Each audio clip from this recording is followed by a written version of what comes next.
a man once hailed as the Empire's finest warrior, had dedicated every fiber of his being to its glory. Yet upon returning home, his reward was not honor, but betrayal. However, fate had other plans. Through the mysterious power of an ancient relic, he was granted a second chance, reborn as an infant into one of the Empire's most illustrious noble families. Armed with the wisdom of a past life and a burning desire for vengeance, he resolved to carve a new destiny. This time he would rise not as a loyal soldier, but as a formidable necromancer. The story begins in Korea in the year 2045. Humanity was on the brink of extinction, under siege by monstrous beings of unimaginable strength and size. Amid the chaos, a desperate soldier fought valiantly, but his strength began to fail.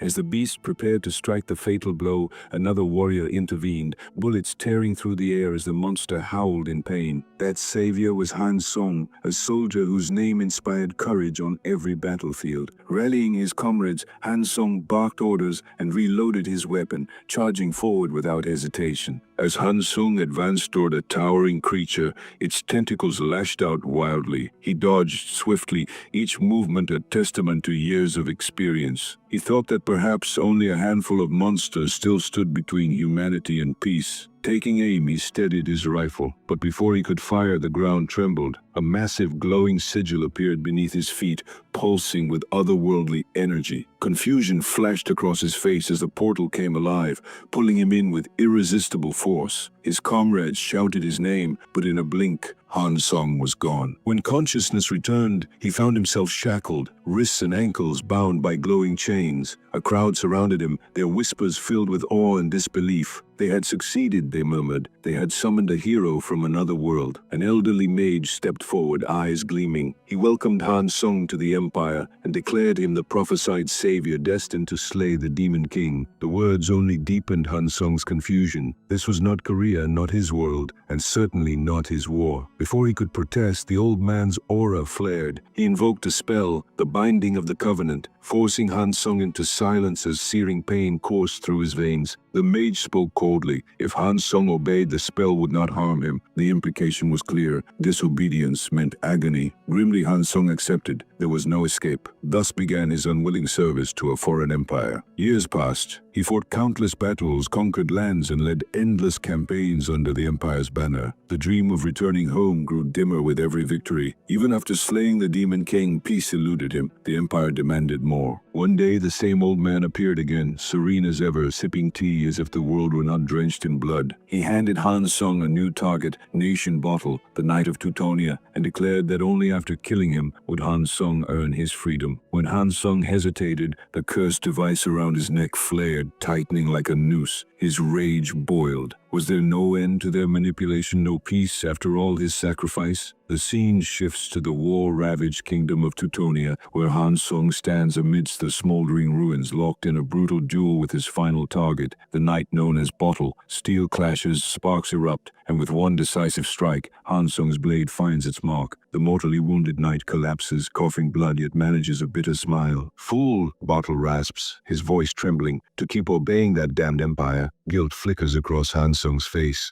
"I had no choice," he mutters, his words heavy with remorse. With blood staining his lips, Bottle lets out a hollow laugh. "Don't apologize," he whispers. "Soon enough you'll realize they'll throw you away too." The knight's eyes fade, his warning lingering in the air. Han Sung exhales shakily, believing his mission is complete, that perhaps at long last he can return home. But fate mocks him once more. From behind, a cold voice cuts through the silence. "Splendid work, Han Sung." Before he can turn, pain explodes through his body. A blade pierces his chest. He looks down, gasping, to see Count Brandenburg standing there smiling cruelly. "Congratulations," the Count says, twisting the sword deeper. "You've served the Empire well, like a loyal hunting dog." Blood spills from Han Sung's mouth as realization dawns. The promise of returning home had been a lie. His eyes widen with fury and disbelief. "Why?" he croaks. Brandenburg scoffs. "Why would we ever let a hound roam free? Dogs are born to bite when ordered." He twists the blade one final time before pulling it free. "Farewell, hero." Han Sung falls to his knees, the world fading into red. As darkness closes in, hatred burns hotter than the pain. His trembling lips form a final vow to never forgive the Empire and to see it crumble into ashes. A brilliant blue light bursts from his chest, consuming his body. That night, one life ended and another began. When he opens his eyes again, he is no longer a dying warrior but a newborn, cradled in the arms of a beautiful woman. Her gentle smile radiates warmth as she whispers, "My child, I am your mother." Behind her stands a tall man with long dark hair and sharp eyes. Something about him feels familiar. Then it strikes him. Duke Saxon, the most powerful necromancer on the continent. Han Sung realizes the truth. He has been reborn in Acropolis, the Empire's forbidden capital of death magic. A faint glow appears before his vision, a message confirming what he already suspects. The stone of reincarnation has been successfully activated. It had worked. His desperate gamble had paid off. The artifact he risked everything to use had given him a new life, though the vessel he'd be born into had been left to chance. Fate, it seemed, had been generous. He was now the firstborn heir of House Saxon, one of the Empire's most prestigious families. A faint smirk forms in the infant's mind. Born with a golden spoon, he thinks. Perfect. The empire that betrayed me will burn from within. But to the adults, something seems odd. The baby does not cry. The Duchess holding him looks to the nanny with concern. Why isn't he crying? The nanny checks the child's breathing, then replies, "He's perfectly healthy, Your Grace. Perhaps he's just calm." Duke Saxon folds his arms, frowning. A tearless child is an ill omen. The nanny laughs nervously. "Nonsense, my lord. If you wish to hear him cry, simply give him a little slap." She pats the baby's rear lightly, but Han Sung, now Dale Saxon, refuses to cry,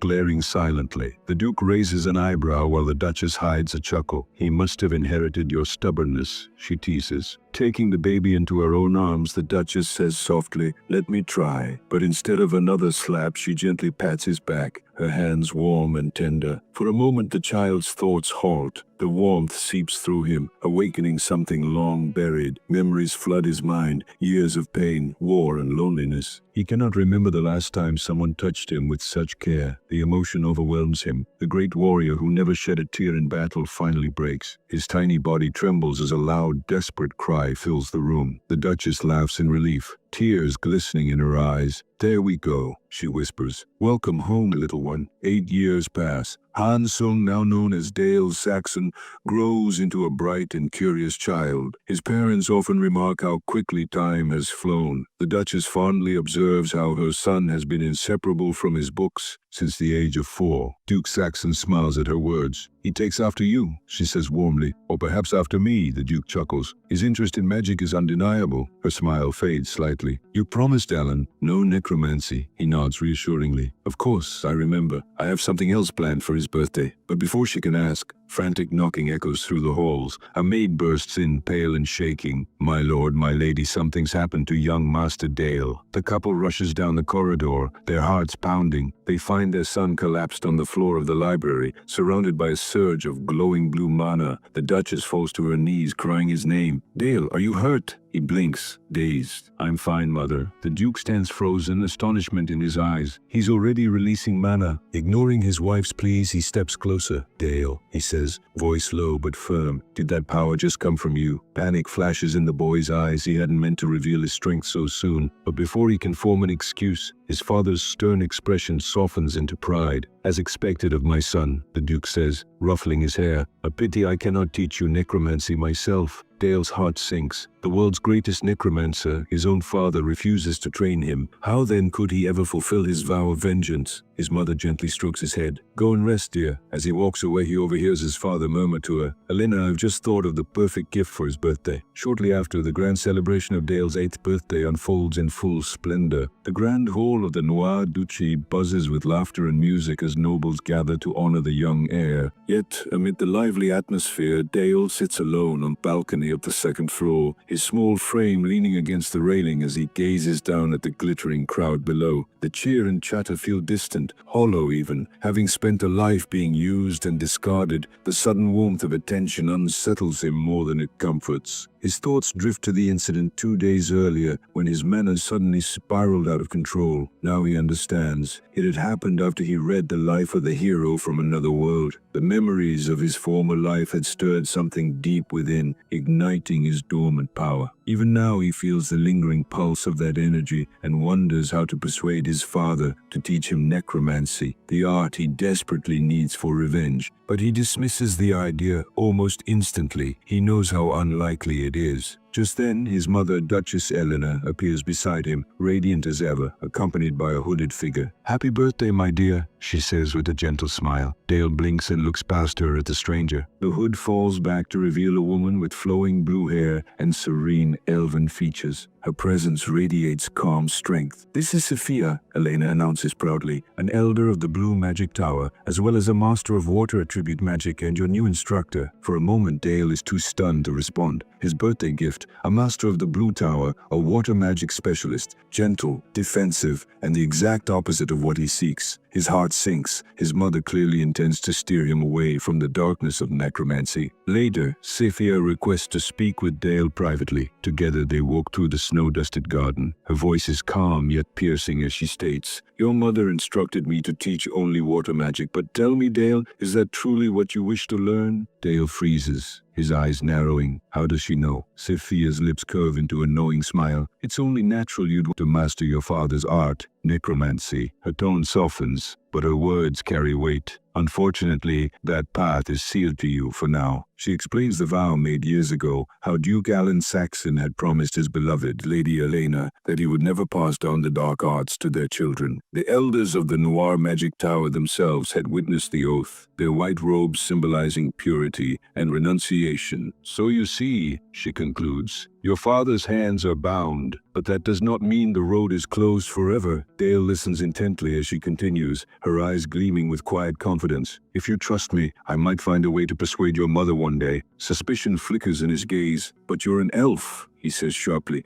"Aren't necromantic arts repulsive to your kind?" Sophia chuckles softly. "Tell me, young one, when priests use divine power to restore life to the dying, is that not also meddling with death?" A shimmering illusion forms before his eyes, a radiant scene of holy resurrection. Light or dark, both define nature in their own way. They are not opposites, merely reflections of the same truth. Her words shake something within him. For the first time, Dale feels genuine respect for a teacher. Sophia smiles faintly. "Let's begin your first lesson then." She explains that he has already formed a fragment of his mana circle. His first goal is to expand it into completion, the foundation of all spellcraft. Dale nods eagerly, his heart racing. Under her guidance, he closes his eyes and places a hand over his chest. The world fades, replaced by a vast sea of shimmering blue energy. He can sense the mana swirling around his heart, waiting to be tamed. Following Sophia's instructions, he draws the scattered fragments together, compressing them into motion. Moments later, a radiant blue circle flares to life around him. Sophia, unaware of what's happening, continues to speak patiently about the slow, month-long process of forming a mana circle until Dale interrupts her. He raises his hand, and a stream of perfectly stable blue mana dances between his fingers. "I think I've done it," he says quietly. Sophia stares speechless. Her eyes widen in disbelief. It's impossible. No novice should be able to complete a circle in minutes, yet the proof glows before her. As Dale watches the mana swirl effortlessly in his palm, Sophia realizes this boy isn't ordinary. A prodigy, she thinks, her pulse quickening. Unaware of her awe,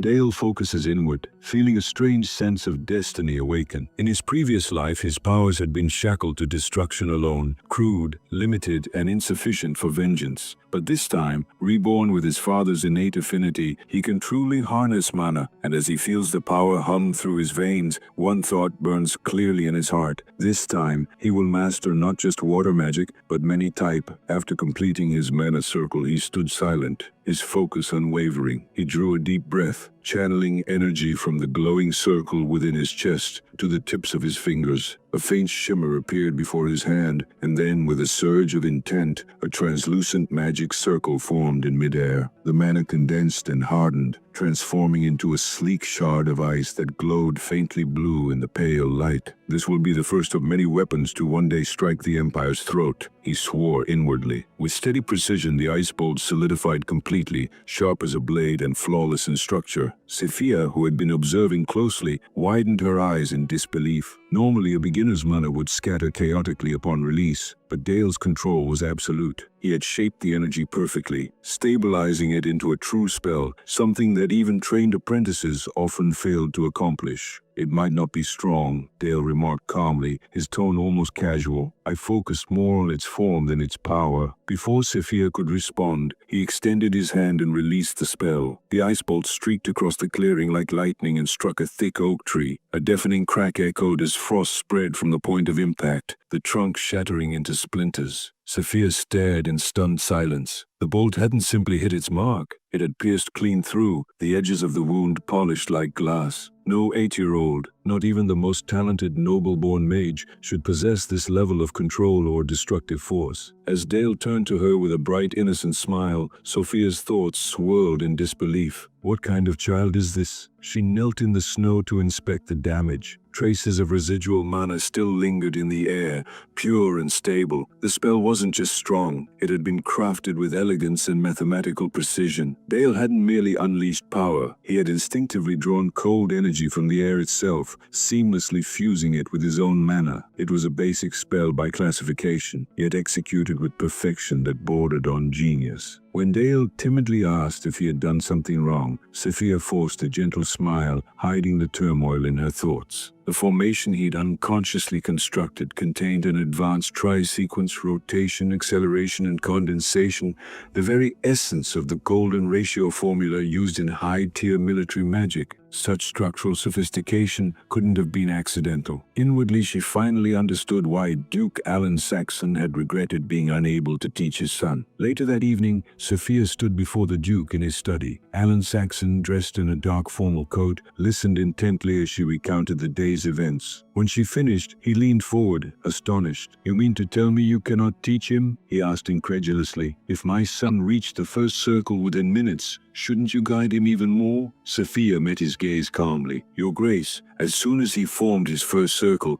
he instinctively cast a lethal spell, and not a crude one. It was a perfected formula, the golden ratio used in combat-grade magic. To see an 8-year-old achieve that, it's beyond belief." The Duke's brow furrowed, struggling to process her words. Sophia exhaled softly, then added, "Your son, Duke Saxon, possesses an extraordinary gift, an instinctual affinity for death and destruction. In simpler terms, he was born with a talent for killing." Alan's eyes darkened at the statement, misunderstanding her tone. "Are you refusing him because of that? Because the Blue Magic Tower forbids violence?" Sophia shook her head quickly. "Not at all. If anything, that's exactly why he must be guided. Before that gift consumes him, I don't wish to suppress his nature, only to steer it." The Duke's expression softened slightly, though worry still clouded his features. "I see," he murmured. Sophia hesitated, then pressed further. "However, I believe your son's heart already leans toward another path, that of the Noir Magic Tower, the same path you once vowed never to pass on." At her words, Alan's eyes shadowed with guilt. He knew she was right.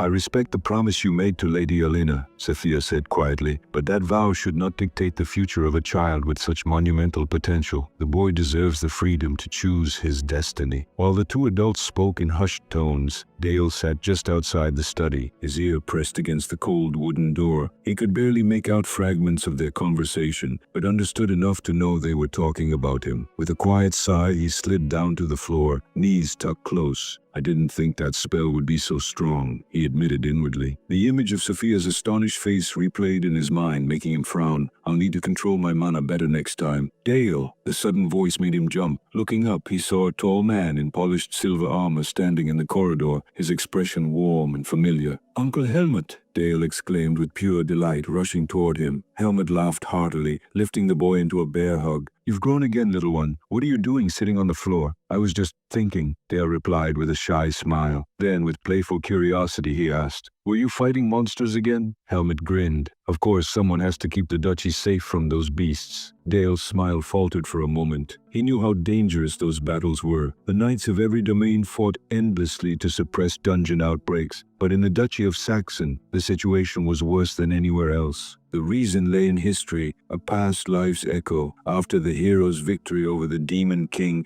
Duke Alan Saxon had been ordered by the Empire to conquer the former Demon King's lands. The endless tide of monsters that still roamed there was, in truth, the Empire's burden cast upon them. Dale couldn't help but smirk bitterly at the thought, a classic case of dumping the leftovers. Back in the present, Dale gazed at his uncle with genuine worry and told him to stay safe. Helmut, touched by the boy's concern, chuckled softly and asked if the young lord was fretting over him. Dale simply replied that his uncle looked well, which made Helmut laugh again. Just then, Duke Dale Saxon stepped out of his study. Helmut immediately dropped to one knee in salute, and the Duke nodded approvingly, thanking the knight for his service. At that moment, Duchess Elenella appeared, her elegant composure breaking into a radiant smile as she called out to her son. She hurried toward Dale, kneeling before him with shining eyes, excitedly telling him she'd heard about his achievement, reaching the first circle, and that she couldn't be prouder. Dale leaned in affectionately, rubbing his cheek against hers,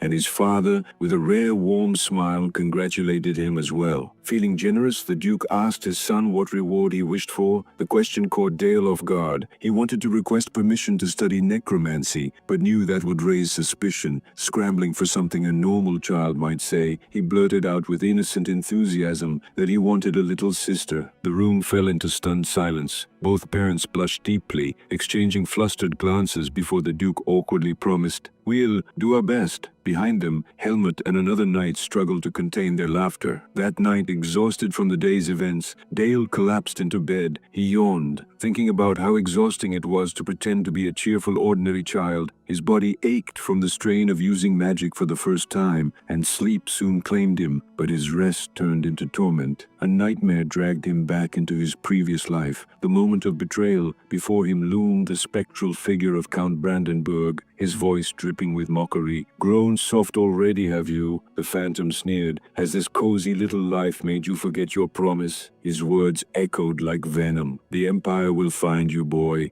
They'll scour every corner of this world until you're erased, body and soul." The nightmare's grip broke with a gasp. Dale jolted upright, drenched in cold sweat as violent mana burst from his chest.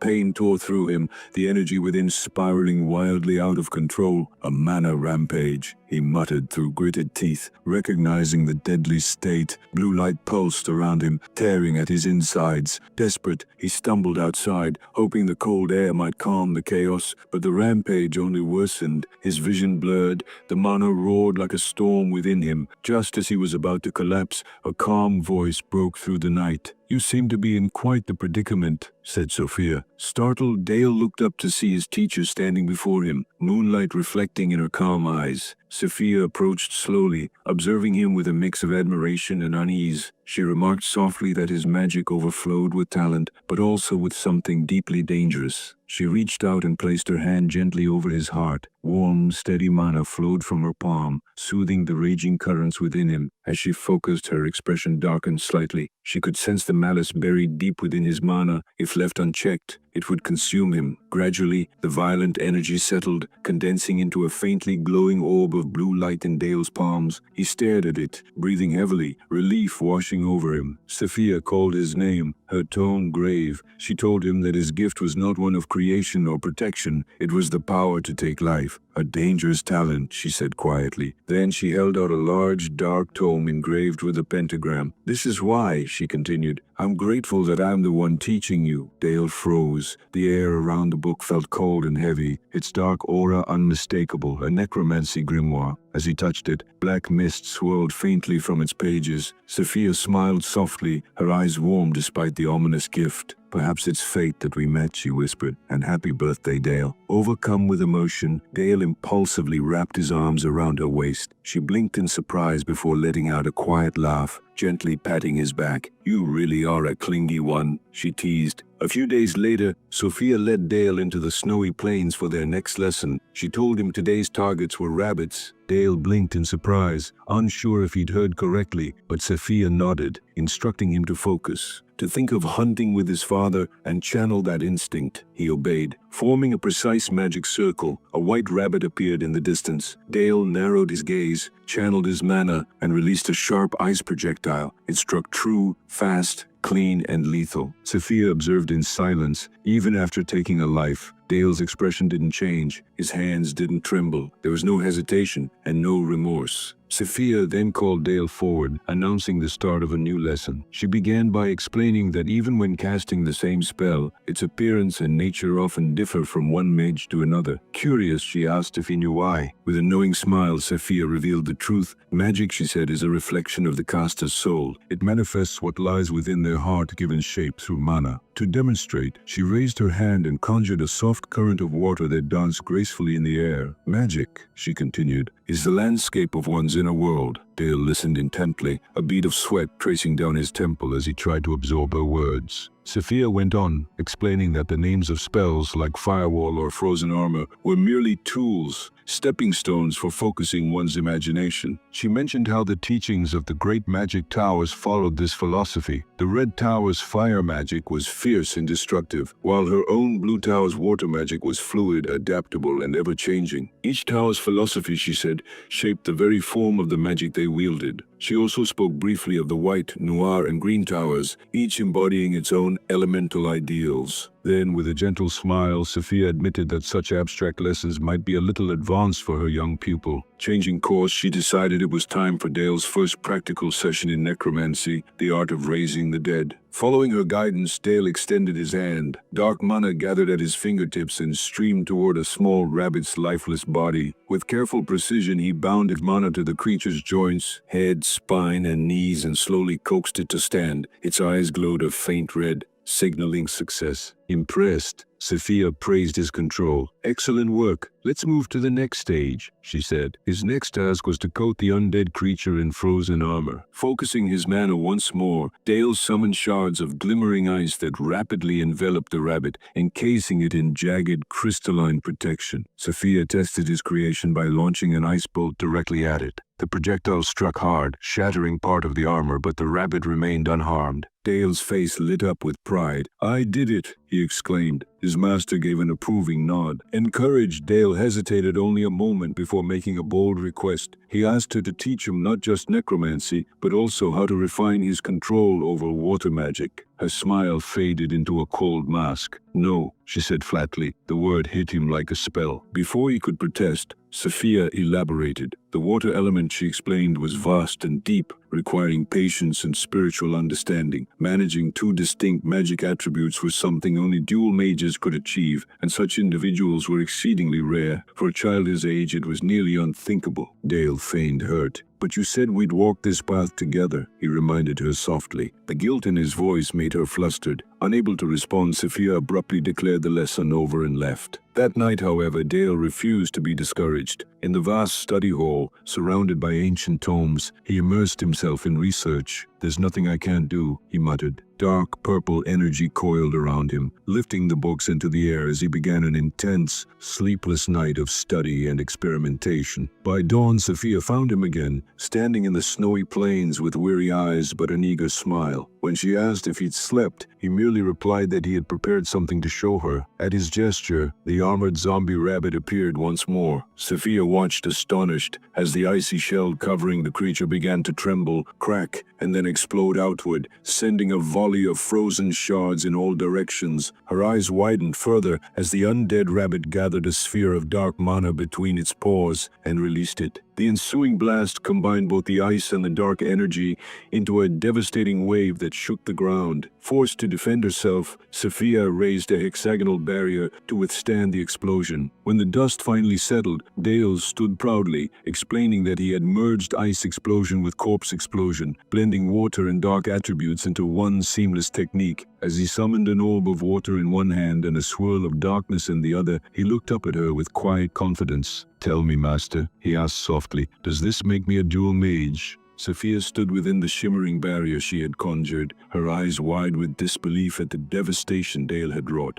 Never before had she witnessed a technique quite like his. The spell was a grim masterpiece, a fusion of corpse explosion and frozen armor that turned shattered ice and bone into a deadly storm of blades. The surrounding snow was marked with scars of frost and dark energy, a chilling testament to the boy's destructive power. Kneeling in the snow, Sophia examined one of the razor-sharp shards glinting under the pale light. Her expression hardened. Dale's magic, she realized, wasn't born of creativity or artistry, but of lethal precision. It was the kind of spell work one might expect from a battle-hardened killer, not an 8-year-old child. A faint unease stirred within her. What kind of darkness resided in his mind to conceive something so merciless? Before she could dwell on the thought, Dale's expression shifted from surprise to joy. He waved energetically toward the distance. "Uncle Helmut," he called out. A column of armored riders approached through the snow, their black steeds snorting frost. At the head rode Sir Helmut, his polished armor gleaming faintly beneath the gray sky. He greeted both Dale and Sophia with a warm, booming laugh,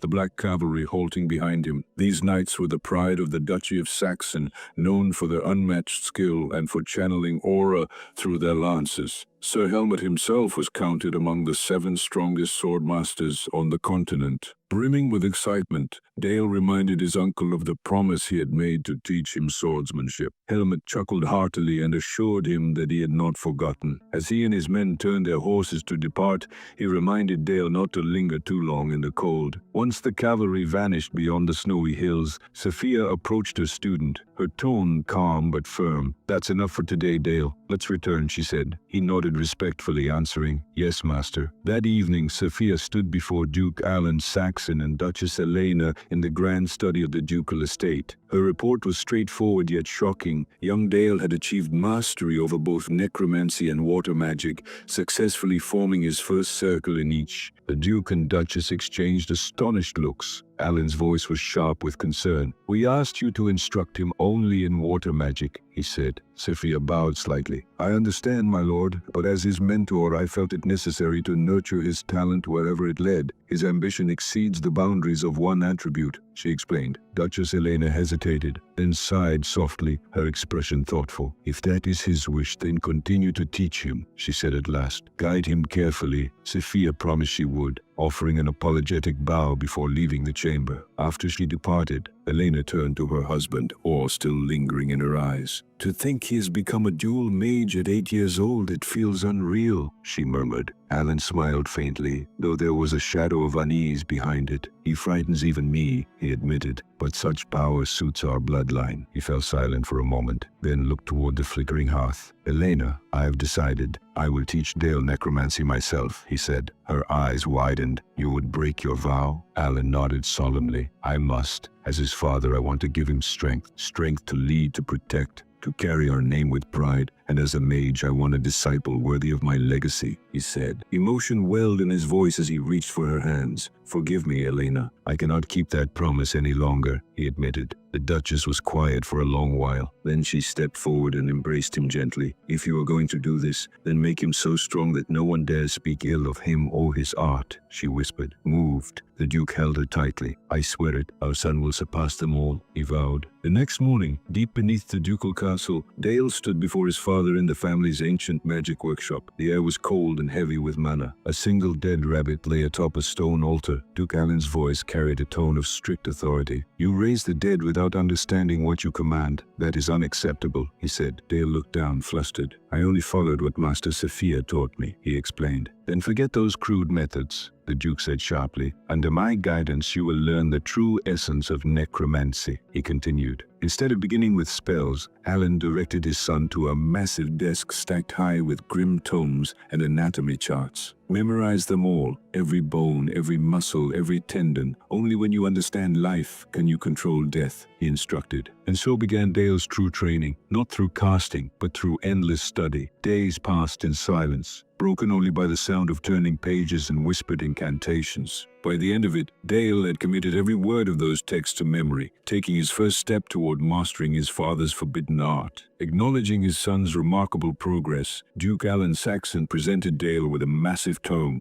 his voice steady. "The fundamentals are complete, and now it is time for practical application." Dale's eyes widened as he glimpsed the subject of his first real exercise, the lifeless body of a goblin. Confusion flickered across his face. Noticing his hesitation, the Duke allowed a faint, knowing smile to tug at his lips. He explained the stark difference between a fledgling warlock and a master necromancer. A novice could barely coax coax a swordmaster's corpse into shambling, whereas a skilled necromancer could elevate even a lowly soldier into a formidable death knight. He gestured toward the goblin, presenting it as a simple test, and challenged Dale, "How will you choose to breathe life into this body?" Dale inhaled deeply, centering himself as violet mana swirled around him. Internally, he acknowledged the complexity of the task. Animating a bipedal goblin was far more intricate than a mere rabbit. With a surge of concentration, he sent threads of dark energy into the corpse. As he manipulated the body, he felt as though he were controlling a highly intricate marionette. Attempting to reinforce the goblin's durability,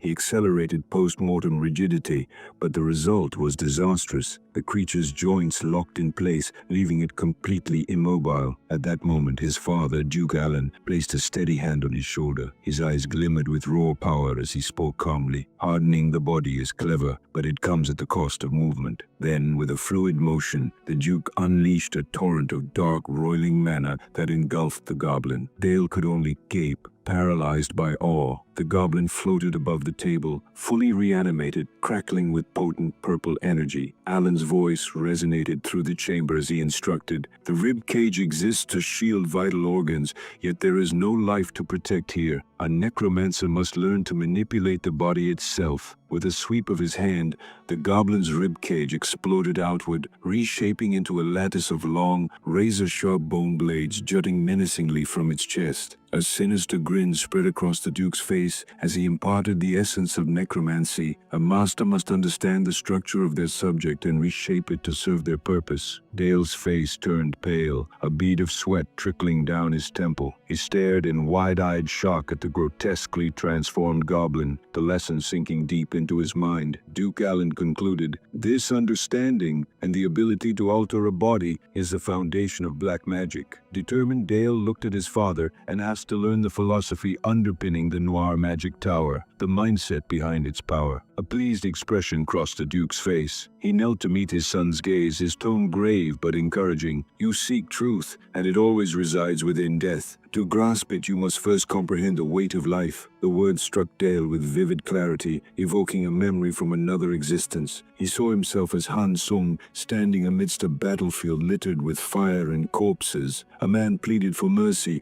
but he raised his bloodied sword without hesitation and struck, silencing the scream forever. The vision rattled him, leaving his heart pounding. "Dale," his father's voice cut through the haze, concern evident. "Are you all right?" The boy's face paled, sweat dampening his hair, and he struggled to answer. He stammered, insisting he was fine, each repetition more firm than the last. Alone in the dim workshop, Dale braced himself, the room tilting around him as he silently affirmed that he was indeed unharmed. As Dale continued his rigorous daily training under Duke Allen, word of the young prodigy spread like wildfire. The revelation that the Duke had begun instructing his son in the dark arts ignited scandal across the empire. Nobles and mages alike watched intently, from cunning red-haired schemers to austere gray-haired lords and shrewd witches. Every corner of the empire buzzed with whispers, all eyes on the boy who defied expectation and embraced the shadow of necromancy at such a tender age. A few weeks later, Dale's focus had shifted to swordsmanship, and he now faced his uncle Helmut across the sparring ground. The clash of wooden blades rang sharply as they engaged in a rapid, fluid duel. Helmut, a veteran of countless battles, deflected each of Dale's strikes with effortless precision, his lips curling into a confident smile. Unfazed, Dale's eyes narrowed, scanning for even the slightest opening. Helmut's smirk deepened, impressed by his nephew's determination, and he pressed forward with a flurry of strikes. Dale nimbly dodged a particularly forceful swing, then leapt into a breathtaking airborne counterattack, spinning to deliver a strike from an angle his uncle hadn't anticipated. Helmut froze for a heartbeat, his eyes widening in surprise as Dale's wooden sword knocked his own weapon from his grip. Catching his breath, Dale looked up to see Helmut chuckle heartily, commending him on a fine performance. However, Dale, ever perceptive, pointed out that a knight of Helmut's skill would never truly lose his weapon, deducing that his uncle had allowed it intentionally. Helmut waved off the suggestion, insisting his astonishment had been genuine, adding that the techniques Dale had just executed were designed for real combat and would have been fatal to an ordinary person. He shook his head ruefully, commenting that Dale's talent with the sword was so extraordinary it was almost unfortunate he was fated to be a mage. Placing a reassuring hand on Dale's shoulder, Helmut asked why his young nephew pushed himself so relentlessly. He knelt down, carefully tending to the bandages on Dale's hands, cautioning him against overexertion. Dale examined his own hands and with a determined grin, explained that it would not do for the Duke's son to rely solely on guards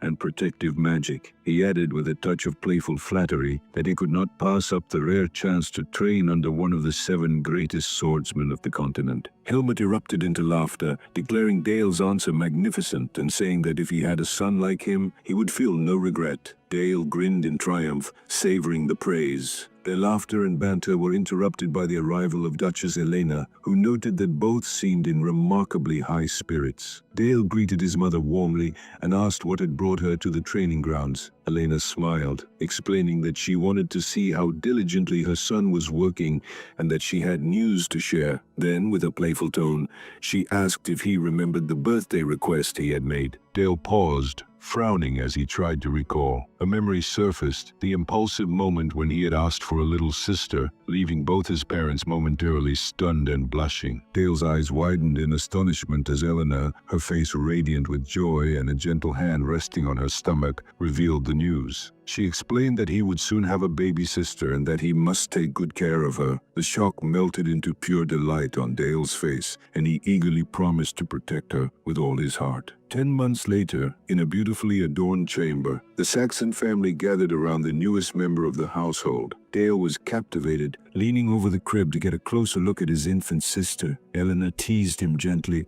asking if he found the baby so fascinating, and Dale nodded enthusiastically. He brushed his fingers against the baby's soft cheek, marveling at the reality that she was truly his sister. Overcome with affection, he could not help but think how utterly adorable she was. Observing his adoration, Duke Alan asked if Dale wished to hold the baby. Dale blushed furiously, hesitant at first, but Elena encouraged him, carefully placing the swaddled child into his arms. He found the experience far less daunting than he had imagined. The Duke remarked that the infant bore a striking resemblance to him, and Elena added that curiously the baby cried whenever she held her, but seemed content in Dale's arms. Dale looked down at his sister, a tender expression softening his features. His father then asked how he felt. Dale's eyes grew serious as he replied that, although she was as light as a feather, she carried an incredible weight. The Duke smiled knowingly, placing a hand on Dale's shoulder. "What you are feeling," he said, "is the weight of life. Never forget that sensation." Just as Dale absorbed his father's words, Elena's cheerful voice cut through the room, reminding him that it was time for his lesson and that Sophia was undoubtedly waiting for him. The scene shifted to a snow-laden forest, where Sophia stood waiting for her student. She informed Dale that today's lesson would be focused on real combat practice. Dale, a hint of apprehension in his expression, hesitated, asking if he could truly fight her with full force. Sophia encouraged him, urging him to attack with everything he had. Rising to the challenge, Dale summoned a radiant blue magic circle beneath him. Sophia, encircled by crackling streams of water magic, remarked that she was eager to witness his growth. Without hesitation, Dale launched his assault, hurling 2 massive razor-sharp shards of ice toward her. Sophia effortlessly shattered the first projectile, deeming it too slow, and casually deflected the second. Holding a fragment of the broken spell in her hand, she fixed him with a sly, challenging smile and chided him, questioning how a student could dare to hold back against his master. Dale's breath caught as he realized he had been fully read, his gaze hardening with renewed determination. Sophia warned him to raise a barrier immediately before sending a surging torrent of water magic hurtling toward him. Dale's eyes widened in alarm as the blast approached, striking with immense force. He managed to erect a protective ice gauntlet just in time. Examining the shattered shards that encased his arm, he thought to himself that failing to block the attack would have caused severe injury. Sophia, her expression calm but impressed, praised him for forming ice armor so swiftly. As the frost crumbled, Dale steadied himself, ready for the next exchange. Sophia beckoned him forward again. Concentrating, Dale pressed his hands into the snowy ground, channeling his mana, and summoned a colossal wall of glittering ice that erupted between them. Sophia recoiled, astonished by the sudden barrier, questioning why he would deploy such a defensive measure mid-combat. She noted the increased density of the ice, a result of enhancing the mana structure, making it incredibly resilient. Curious, she reached out to examine the wall, wondering if he needed a momentary respite. Yet she quickly sensed something unusual in the flow of mana. Observing more closely, she discerned that the wall was infused with a hexagonal mana lattice, a frost explosion, and fragmentation pattern. From behind the barrier, Dale concentrated intensely, issuing a single command. The wall detonated in a blinding burst of blue light, catching Sophia completely off guard. Her face registered pure shock as the explosion engulfed her. When the dust cleared, Dale stood triumphant amidst the remnants of the shattered ice. He recounted his technique, explaining that he had condensed the ice wall, compressing its molecules into a high-density form, effectively transforming it into a powerful explosive. He realized that even his master would have struggled to evade such a spell. As the mist dissipated, his confidence faltered. He spotted a frozen figure resembling Sophia and called out in alarm. The real Sophia appeared beside him, asking if he had spoken, revealing that the frozen figure was merely an illusion. Sophia dispelled the decoy and praised Dale's ingenuity. She gently touched a small cut on her cheek, marveling that a first circle mage had struck an elder of the Magic Tower. Dale, apologetic, insisted he had never intended to harm her. To his surprise, Sophia smiled warmly, explaining that the wound was a mark of trust, proof that he had unleashed his full power, and as his master, that made her immensely proud. She affectionately ruffled his hair,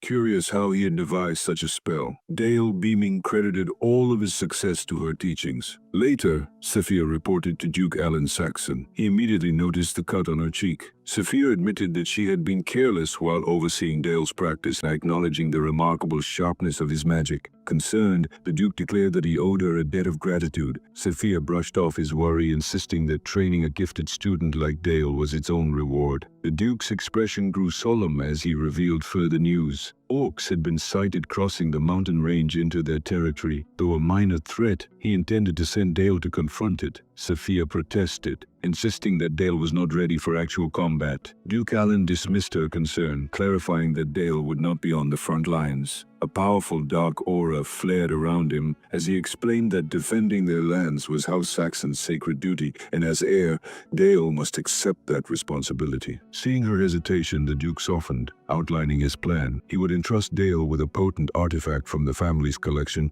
and requested that Sophia guide him in mastering its immense power. These artifacts, he explained, contained extraordinary magic and an innate will of their own, drawing upon either the wielder's mana or life force. The greater the artifact's power, the more perilous its use, and a misstep could prove fatal. The scene shifted to Dale, his father, and Sophia walking along a grand marble-lined corridor. The Duke remarked that House Saxon had long since mastered the handling of such potent artifacts. As they approached the family's vault, he turned to his son, officially informing him that, as heir, he must prepare for battle. Dale's initial shock quickly gave way to excitement. Before entering, the Duke laid down a condition. Dale first needed to learn to control the darkness that their family commanded. He pushed open the massive doors, revealing a cavernous chamber brimming with countless artifacts. Dale stood in awe, his gaze scanning the immense collection. The Duke presented the Demon King artifacts, relics their ancestors had safeguarded since conquering the Demon King's domain. He warned his son never to underestimate them. Dale could feel the raw, overwhelming mana emanating from every object. The Duke stressed that each artifact was extremely dangerous and forbade Dale from touching anything until he had learned to control its power. Yet, in that instant, he and Sophia realized Dale was no longer by their side. Panic flared in the Duke's eyes as he spun around, only to find that his son had already wandered into the vault. Dale moved with purpose, scanning the relics for an item worthy of his ambition. The sentient artifacts seemed to call out to him, a shield promising the means to vanquish foes, rings and amulets hinting at untold power. Dale paused, sensing the resonance of his past life's grudges echoing from the objects. With a confident smirk, he dismissed them. None of these were enough. He required something far stronger to exact his revenge. His eyes then fell upon a dark hooded cloak draped over a pedestal. He recognized it instantly as a shadow cloak, a top-tier relic once wielded by Duke Burda of the Demon King army. Its terrifying property allowed the wearer to manifest shadows, making them nearly untouchable in combat. Without hesitation, Dale slipped the cloak over his shoulders. Moments later, his father and Sophia arrived, calling out his name in alarm, but it was too late. Dark tendrils erupted from the cloak, enveloping Dale and pulling him into a shadowy void. A commanding, otherworldly voice echoed within, repeatedly proclaiming its hunger. This was no ordinary shadow.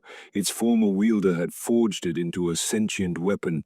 To master it, the host had to bend the creature entirely to their will. Dale's lips curved into a determined smirk as a monstrous shadow entity descended upon him, beginning the trial of dominance. Outside the void, Duke Alan and Sophia observed anxiety etched into their features as the cloak engulfed Dale, forming an enormous orb of pure darkness. Time stretched on, and the Duke's concern intensified. He explained that if the trial continued unchecked, Dale could lose his mind and be consumed by the shadow. Alarmed, Sophia asked what could be done. The Duke declared they would have to intervene by force. Just as he moved to act, the dark sphere shuddered violently. With an explosive surge, the shadows dispersed, revealing Dale standing unharmed at the center, the cloak now perfectly fitted around him. Calmly, he emerged and answered his father's call. Sophia rushed to his side, her worry evident, asking if he was all right. Dale grinned, reassuring her that he was fine and that the trial had only left a minor sting. His composed demeanor left Sophia astonished. How could a child endure the mental strain of subduing such a malevolent artifact? Having successfully tamed his firsting permission to try on the other artifacts, the audacious proposal left both the Duke and Sophia momentarily speechless. After a long, resigned sigh, the Duke reluctantly consented. Overjoyed, Dale thanked him and dashed deeper into the vault, ready to spend the entire day and night exploring the vast array of powerful relics. A few days later, on the expansive training grounds of the ducal estate, Helmut regarded his nephew with a mixture of astonishment and concern. "Is that truly the shadow cloak you're wearing?" he asked, his voice edged with worry. Dale, brimming with nonchalance, confirmed it with a cheerful nod. Still uneasy, Helmut reminded him that the artifact was notoriously difficult to control. Dale waved off his uncle's apprehension, explaining that aside from a faint tingling sensation, everything was perfectly fine. With a playful grin, Dale offered an imaginative explanation, suggesting the cloak might simply have been lonely. As if on cue, a small, toothy shadow creature slithered from the cloak, circling his feet. Dale claimed it merely wanted companionship. Helmut laughed heartily at the whimsical notion,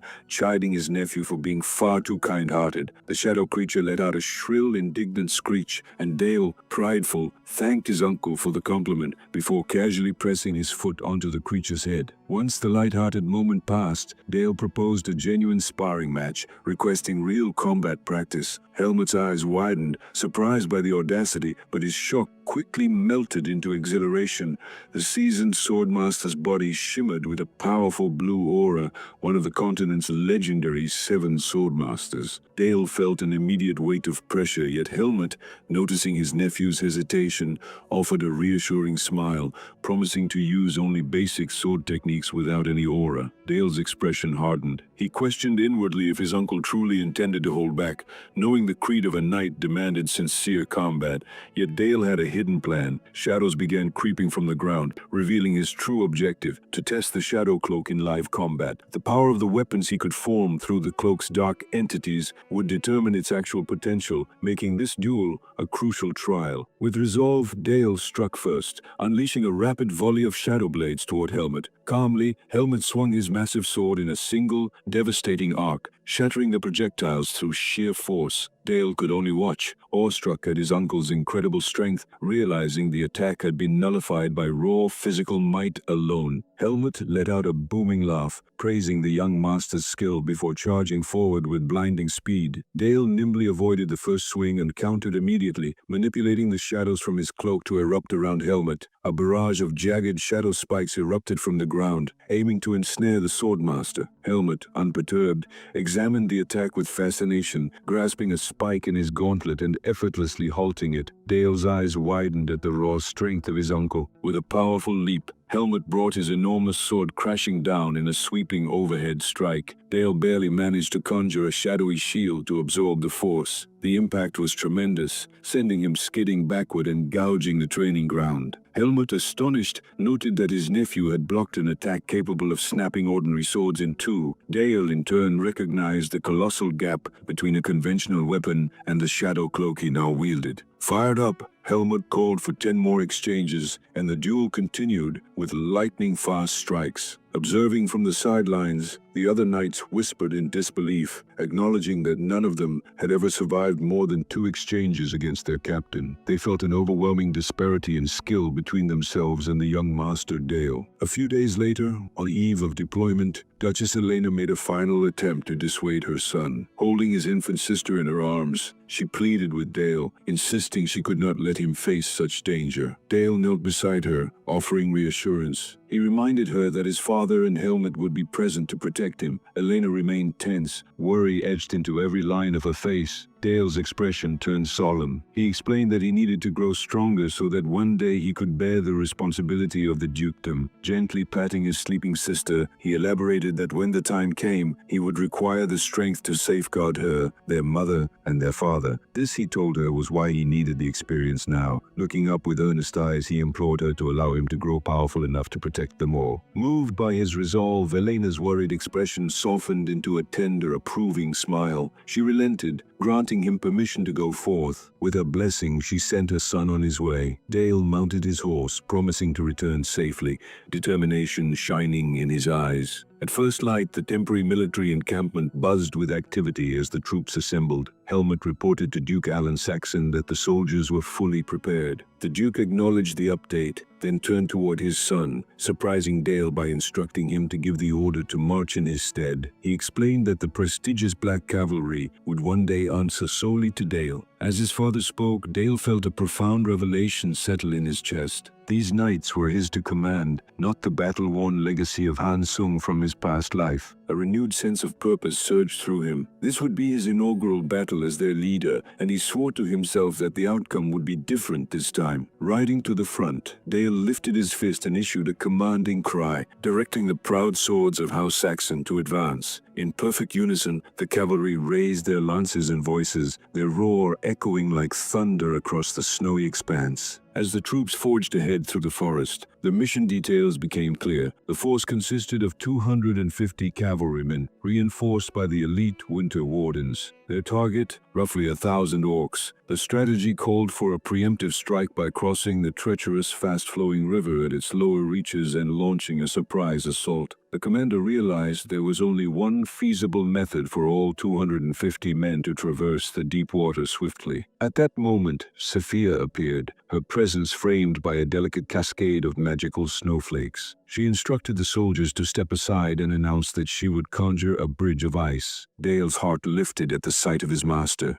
deeply moved by her willingness to assist despite her pacifist principles. With a commanding display of magic, Sophia froze the raging river, crafting a colossal and sturdy bridge of solid ice. She gestured toward her creation, granting passage to the troops. As Duke Allen and Dale rode across, Sophia wished them victory. The Duke expressed his gratitude, while Dale turned back to his master, promising to return safely. Sophia watched silently, a strange warmth tugging at her heart. Tears pricked her eyes, though she smiled fondly, her thoughts lingering on the boy she had trained and the concern he inspired. The battle commenced at the crude orc encampment nestled in a ravine. The ambush erupted as the Winter Warden's elite archers clad in white rained a storm of fire arrows upon the unsuspecting orcs. Flames consumed the camp, sowing chaos and slaughter. One colossal survivor bellowed a furious roar. Seizing the opportunity, Helmut signaled the cavalry to charge. The Black Cavalry formed a lethal wedge, their lances lowered, surging forward with overwhelming force. From a vantage point on a nearby cliff, Duke Allen, Helmut, and Dale observed the skirmish. Helmut turned to the young master, asking for his assessment. Dale analyzed the charge with the precision of a seasoned commander, noting that the lances, empowered by aura in the Kull Lance formation, left the orcs utterly defenseless. He concluded the initial clash was one-sided. His father confirmed that such overwhelming strength was the hallmark of their cavalry. Yet Helmut cautioned against complacency, reminding Dale that this was merely the opening move. On the battlefield, the surviving orcs hastily formed a defensive line,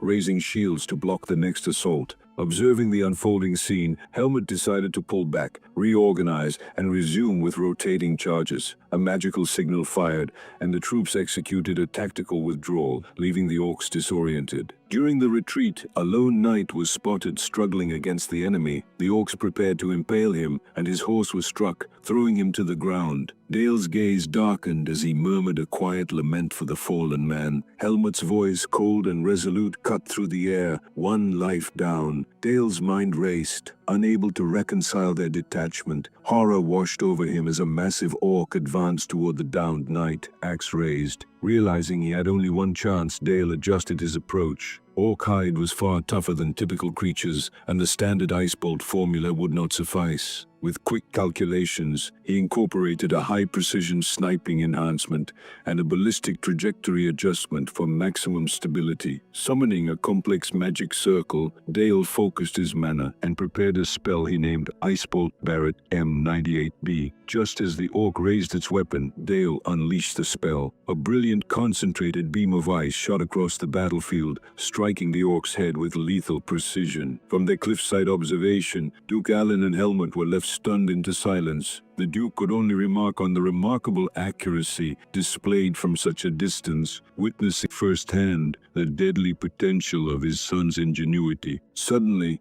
Dale urged his horse forward, plunging directly into the chaos of the battlefield. Helmut shouted a warning, but Duke Allen raised a hand to stop him, his voice calm yet commanding. "Let him be," he said, a proud, knowing smile gracing his face. The Duke marveled at his son's ingenuity, crafting an original, devastating magical formula at such a young age, a testament to the sophistication of Dale's inner world. On the ground, Dale quickly surveyed the rapidly shifting battlefield. The remaining orcs were regrouping, and two problems immediately presented themselves. The fallen knight had yet to recover, frozen by fear, and Dale realized that his powerful ice formula was too cumbersome for close combat. He needed to simplify it, to condense the spell like reducing a complex equation. As the next orc surged forward, Dale reworked the formula, streamlining it further into a faster, more precise attack. With a confident smirk, he unleashed his newly forged creation, Ice Bullet. The spell shot forth from his galloping horse, striking the oncoming orc directly in the head. A spray of blood and gore erupted as the body crumpled before the stunned knight. The warrior looked up in disbelief, recognizing his young master and silently questioning why Dale would risk himself on his behalf. Calmly dismounting,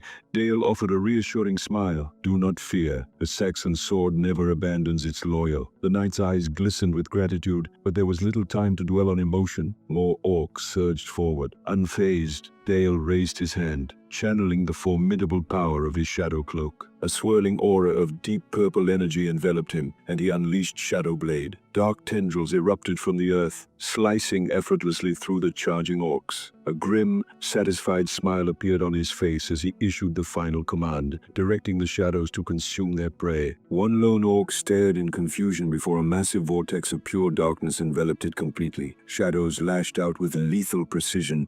A tendril decapitated one orc, while another shadow beast tore into its companion, leaving only trembling terror behind. In a horrifying display, the creature consumed its victim entirely, leaving a skeletal husk. Turning to the last surviving orc, Dale greeted it with an almost cheerful smile before firing another ice bullet, eliminating the final threat. He wiped a smear of blood from his cheek and turned to the rescued knight. "It's done," he said. The knight, still reeling from the events, could only stammer Dale's name, admitting that his legs refused to obey. With a faint, strained smile, Dale hoisted the grown man effortlessly into his arms. "We made it," he said brightly, exuding calm confidence. Just then, Helmut arrived with the remainder of the Black Cavalry. Dale glanced at his uncle. "I'll leave the rest to you," he said. Inspired, Helmut rallied the cavalry, sending them charging with renewed ferocity. The knights thundered across the field, their loyalty to House Saxon and to their young master Dale resounding in every war cry. Back at the Saxon encampment, the orc incursion was declared crushed. Duke Allen summoned his son to the command tent, his expression stern. "Explain why you charged alone into the enemy lines," he demanded, voice sharp with reproach. Dale was momentarily bewildered. He had saved a life. Why the reprimand? Inside the tent, Duke Allen's gaze bore into him as he demanded an answer. Dale responded respectfully, stating that he acted to fulfill his future responsibility, reminding his father that these knights were the men he would one day lead. The Duke's eyes narrowed. "Your reasoning is weak," he said, unconvinced. Dale's mind raced, trying to comprehend his father's cold assessment. Gathering his courage, he asked, "Father, why did you stand by and watch one of our own fall?" Duke Allen's expression hardened. "This domain faces constant threats. Knights cannot wait for salvation. They must endure or perish. By rushing to the rescue,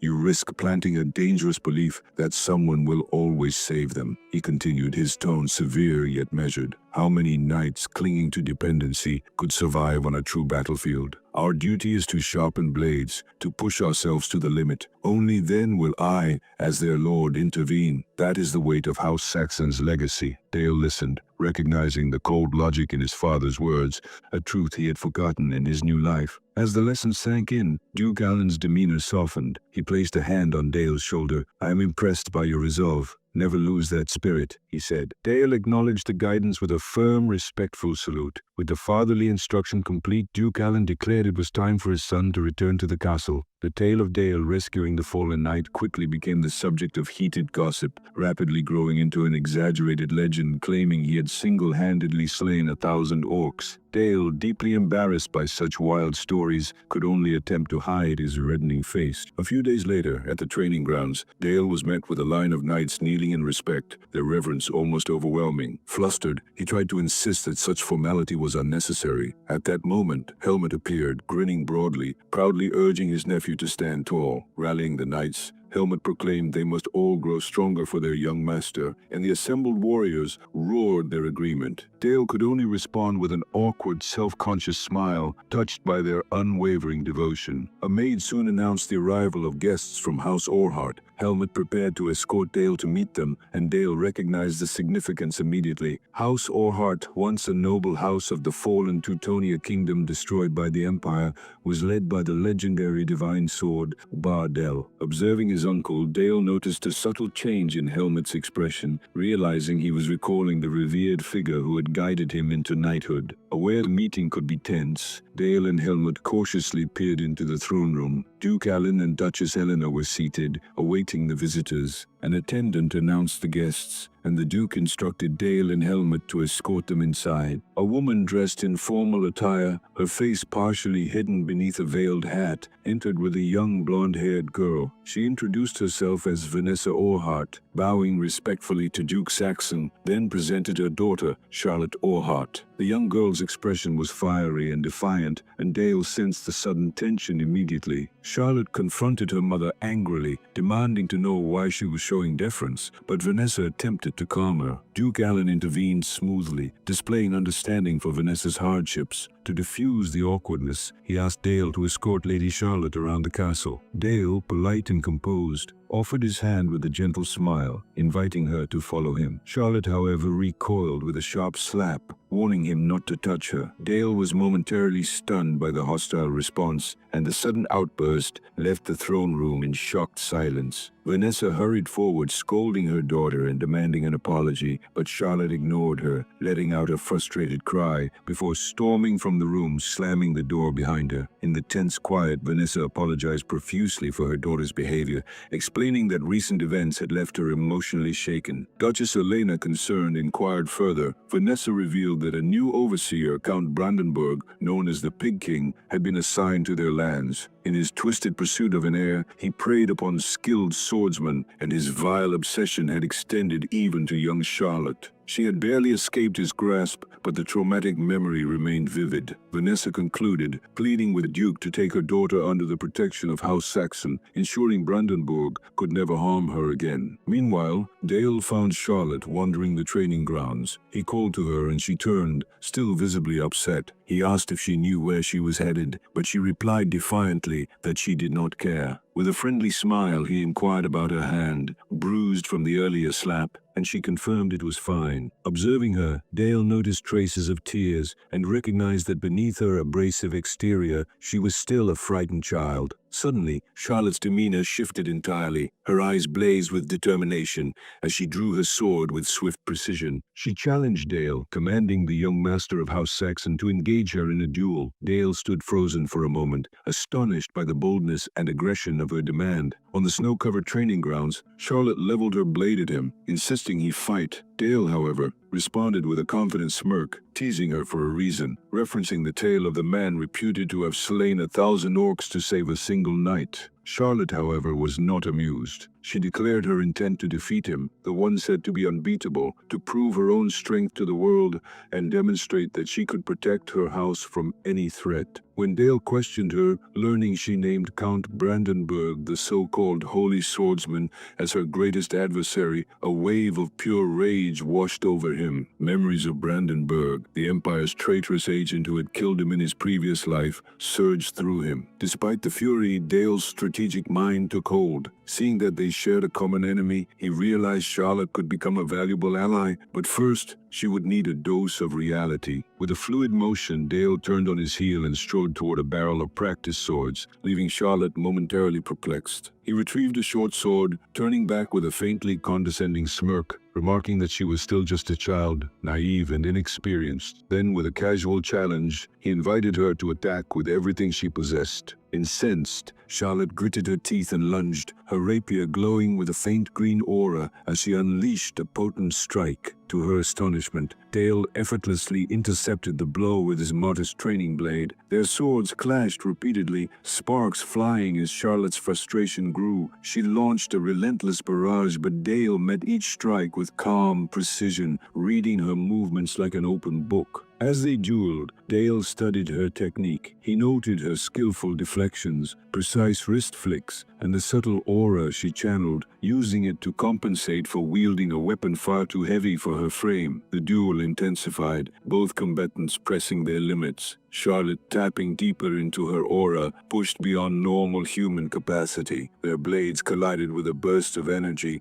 sliding both warriors backward. Dale could not help but admire her. She was a true knight. Sensing a potential advantage in raw swordsmanship, Charlotte's lips curved into a confident smile as she renewed her assault. She lunged with a precise stab which Dale barely deflected, pressing her offensive with renewed vigor. Her aura crackled around her, fueling her belief that she had gained the upper hand. Memories surged within her. Her father, the legendary divine sword, had been gone before her birth, but her mother's stories of his legacy had instilled in her a profound sense of duty to safeguard their house. Even after the kingdom's fall, her training had never ceased, and that memory now fueled her fervent attacks. Yet, Dale continued to effortlessly counter her every move. Sensing her desperation, Charlotte unleashed a final furious strike, a cry of frustration escaping her lips. With ease, Dale parried and executed a single decisive counter, knocking her rapier from her grasp. Defeated, Charlotte sank to her knees in the snow, staring at her fallen blade, tears forming as she demanded to know why she could not win. Dale's response was simple, piercing, and absolute. She could not triumph because she was not the divine sword himself. His tone softened slightly as he reassured her that her pride and determination as his daughter were admirable, but he delivered the hard truth. In her current state, she could not hope to protect her house from Count Brandenburg. The words struck deep, and tears flowed freely as she admitted the enormity of her enemy's strength. Looking up at Dale with tear-streaked eyes, she asked what she should do. Dale's voice took on solemn weight. He, Dale of House Saxon, swore by his family name to serve as the guardian of House Orheart. Charlotte could only gape, stunned and bewildered by the unexpected vow. Holding her rapier, Dale made a solemn promise. Until the day she became strong enough to defeat Count Brandenburg herself, he and all of House Saxon would act as her shield. Charlotte questioned his motives. Dale extended her sword toward her and answered simply, it was because her blade and what it represented was worth protecting. He then gave her a condition, requesting she swear to serve as a sword for him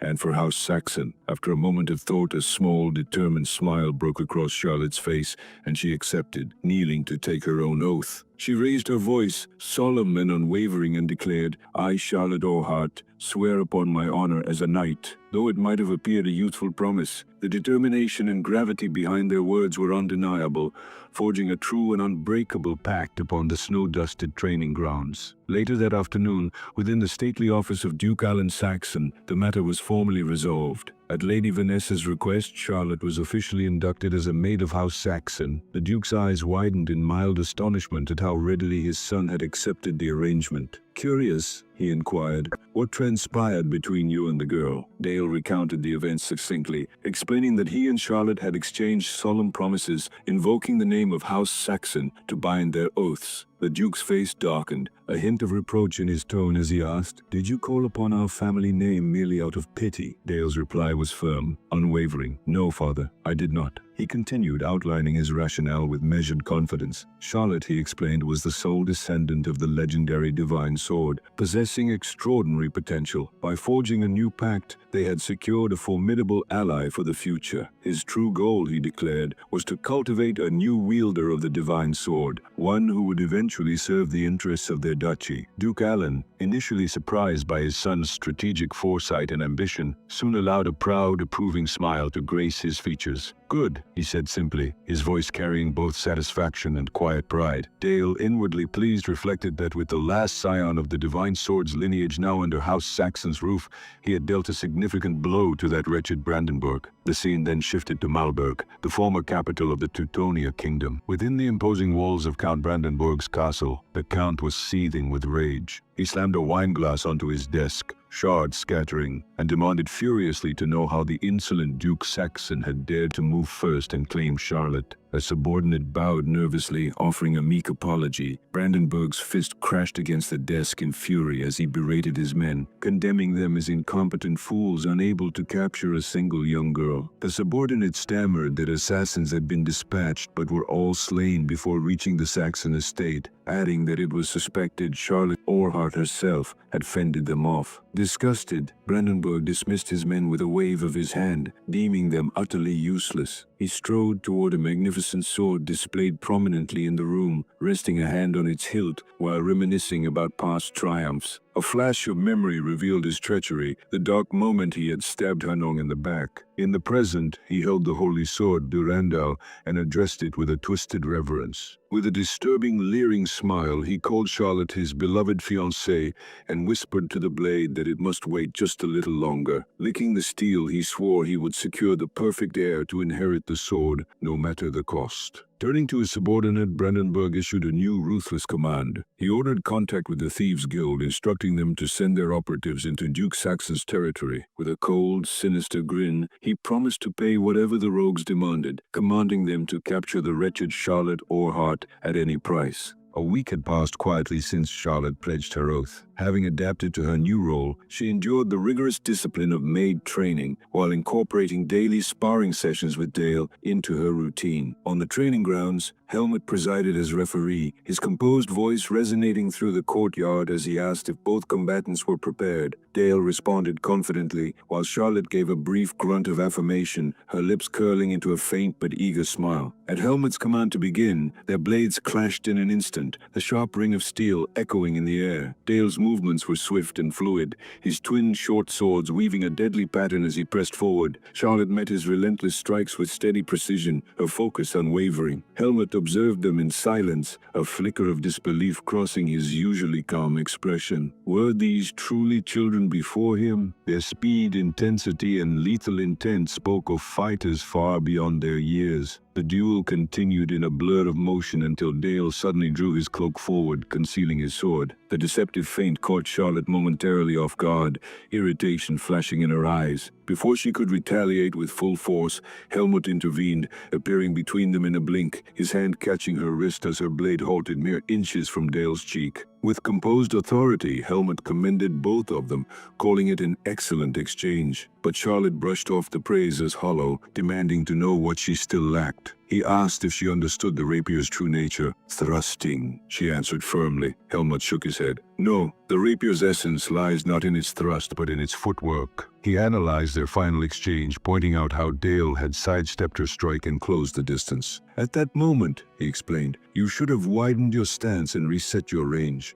The farther you extend your arm with a rapier, the more unstable it becomes, sacrificing both precision and strength. His verdict was clear. Charlotte would need to rebuild her fundamentals from the ground up. The declaration struck her hard, leaving her silent and indignant. When she retorted that she'd never had a proper teacher, Helmut merely smiled. "You do now," he said, vowing to correct her peculiar stance. Much to her outrage, Dale tried to mediate as her temper flared, but Helmut only chuckled, teasing that she looked rather adorable when angry. Their light bickering carried on, while Dale quietly observed from the sidelines. He could sense the raw potential within Charlotte, wondering how far she might ascend under the guidance of a true sword master. At the same time, he reminded himself that he too had much farther to go. The scene then shifted to his magic lessons under Sophia. She was explaining the arduous process of forming mana circles, a task that took decades for most mages. Yet Dale had advanced with astonishing speed. When Sophia asked, astonished, whether he had already completed his second circle, Dale calmly confirmed it. The strength of a mage's circle was measured in revolutions per minute, RPM. Where a typical first circle mage managed around 300 revolutions per minute, Dale's first had reached an incredible 2,000. His second circle was already spinning at 400 revolutions per minute, enough to begin forming a third. Curious to test the extent of his newfound power, Dale began refining his ice bullet spell. He focused on reinforcing its molecular structure, increasing its density and hardness, and projecting a magical barrel to accelerate its rotation and speed. Fixing his eyes on a distant tree, he unleashed his spell, Ice Bullet Armor-Piercing Round. The projectile tore through the air with devastating force,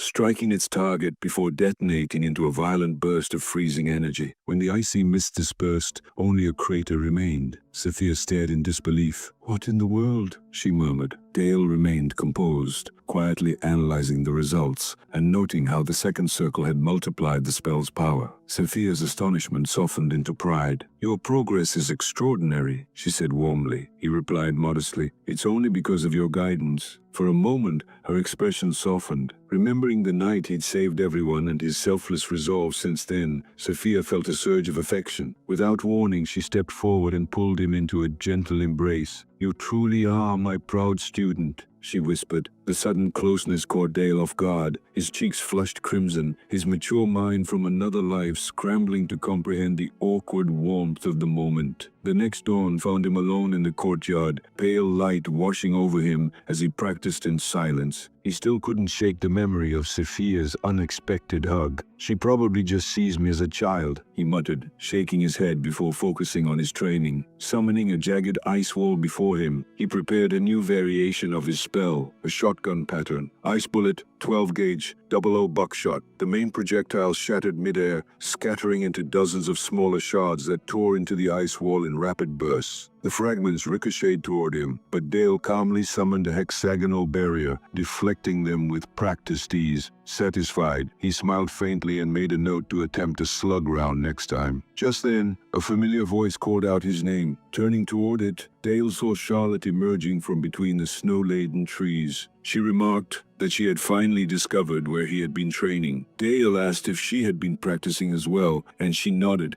explaining that she had been working on the footwork Sir Helmut had taught her. Dale commented that she seemed to genuinely enjoy swordsmanship. The observation caught Charlotte slightly off guard, but after a pause, she nodded in quiet agreement. A brief silence followed before she hesitated, clearly trying to bring up something that had been weighing on her mind. After fumbling for words, she finally blurted out an apology, admitting that she had behaved rudely and had spent the past few days reflecting on her conduct. True to his blunt nature, Dale agreed that she had indeed been quite rude, leaving her momentarily frozen in disbelief. Then, his serious expression broke into a bright grin as he added cheerfully that he would forgive her this time, and that there was no need to be so formal with him. Relieved, Charlotte let out a soft laugh and nodded. The two stood side by side in the quiet, snow-covered forest. Charlotte looked around and remarked that she truly loved the weather there. She said she could swing her sword until late into the night, and the cool air would always soothe her body. Dale listened silently, his gaze softening as Charlotte smiled, her words resonating with something deep within him. Sharing that unspoken understanding, he returned her smile. In that tranquil winter stillness, the two shared a rare, peaceful moment beneath the gently falling snow. From the grand balcony of the ducal castle, Duke Alan and Duchess Elena watched quietly as their son trained below. The soft afternoon light bathed the courtyard in a golden hue. Elena's voice carried a wistful note as she remarked on how quickly time had passed, realizing just how much their son had grown. Duke Alan agreed, his gaze both proud and gentle, noting how natural Dale and Charlotte looked together, their bond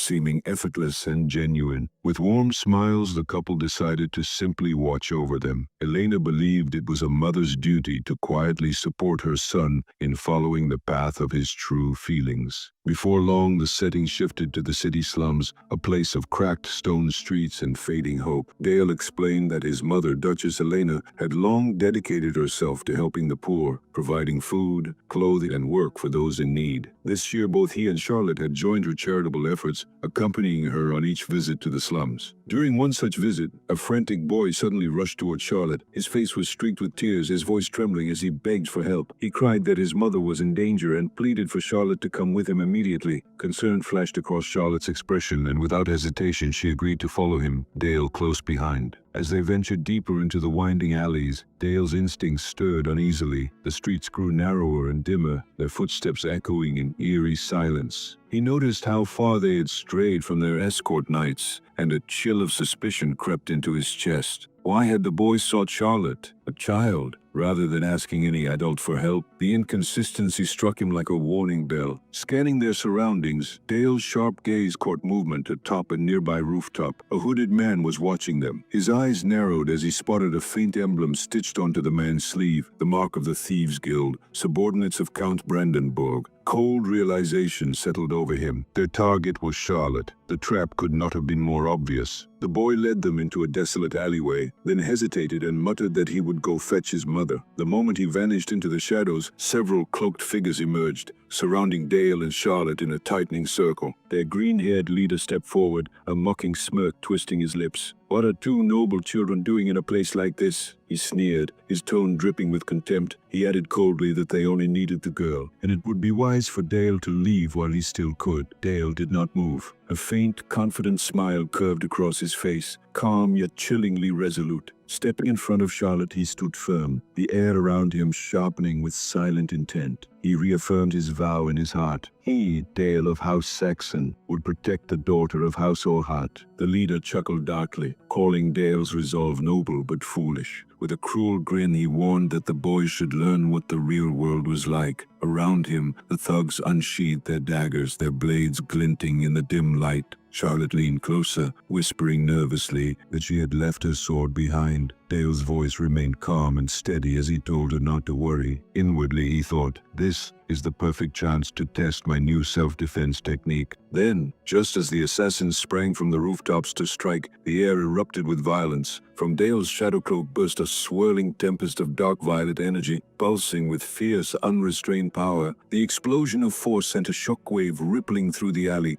hurling several attackers backward. The green-haired leader's eyes widened, his instinct screaming danger. "Move!" he barked, leaping aside just in time. Dale's gaze remained calm and analytical as he studied the man's quick reaction. Fast, he noted inwardly. Probably a high-ranking thief, but not fast enough. One unfortunate assassin failed to dodge in time. The vortex caught him mid-air, dragging him into its churning mass of darkness. Dale's eyes gleamed faintly as he observed the spell's effect unfold. This was his newest creation, an experimental technique developed after forming his second mana circle. By weaving parasitic shadow entities into the very currents of the wind, he had created a spell that turned motion itself into a weapon. The results were immediate and horrifying. From within the vortex, a grotesque fanged creature of pure shadow emerged, twisting and coiling like sentient darkness. It lunged at the trapped assassin, merging with his body. A scream tore through the alley as the man convulsed, his life force devoured from within, until only a hollow, undead shell remained. The sight froze the rest of the thieves in place, terror etched across their faces. The shadows surrounding Dale grew thicker, darker, gathering into a colossal form.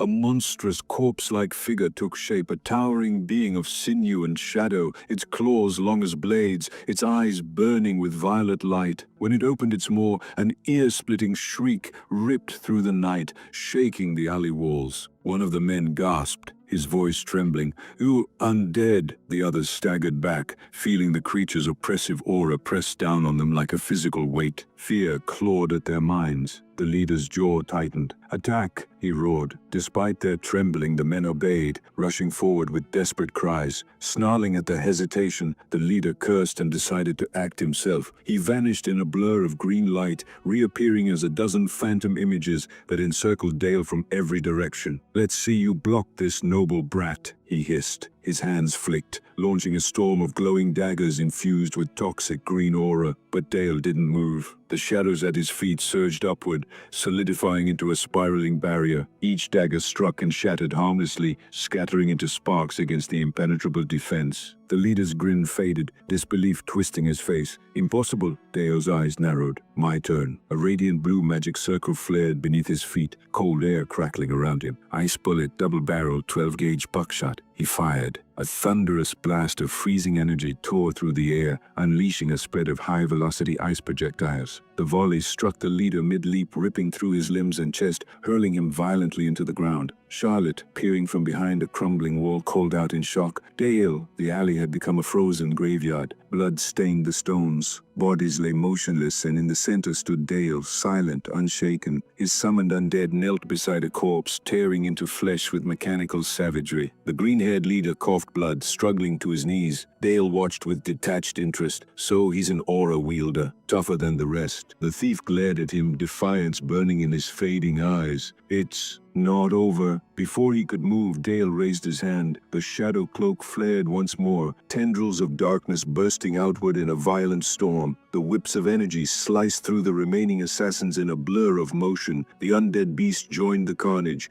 seizing a fleeing man and crushing him into silence. Its roar, deep, monstrous, hungry, echoed through the alleyway like the sound of death itself. When the chaos finally ceased, the silence was deafening. Dale turned, his calm expression softening as he approached Charlotte, who sat trembling against a wall. "Are you hurt?" he asked gently. She shook her head, her voice barely audible.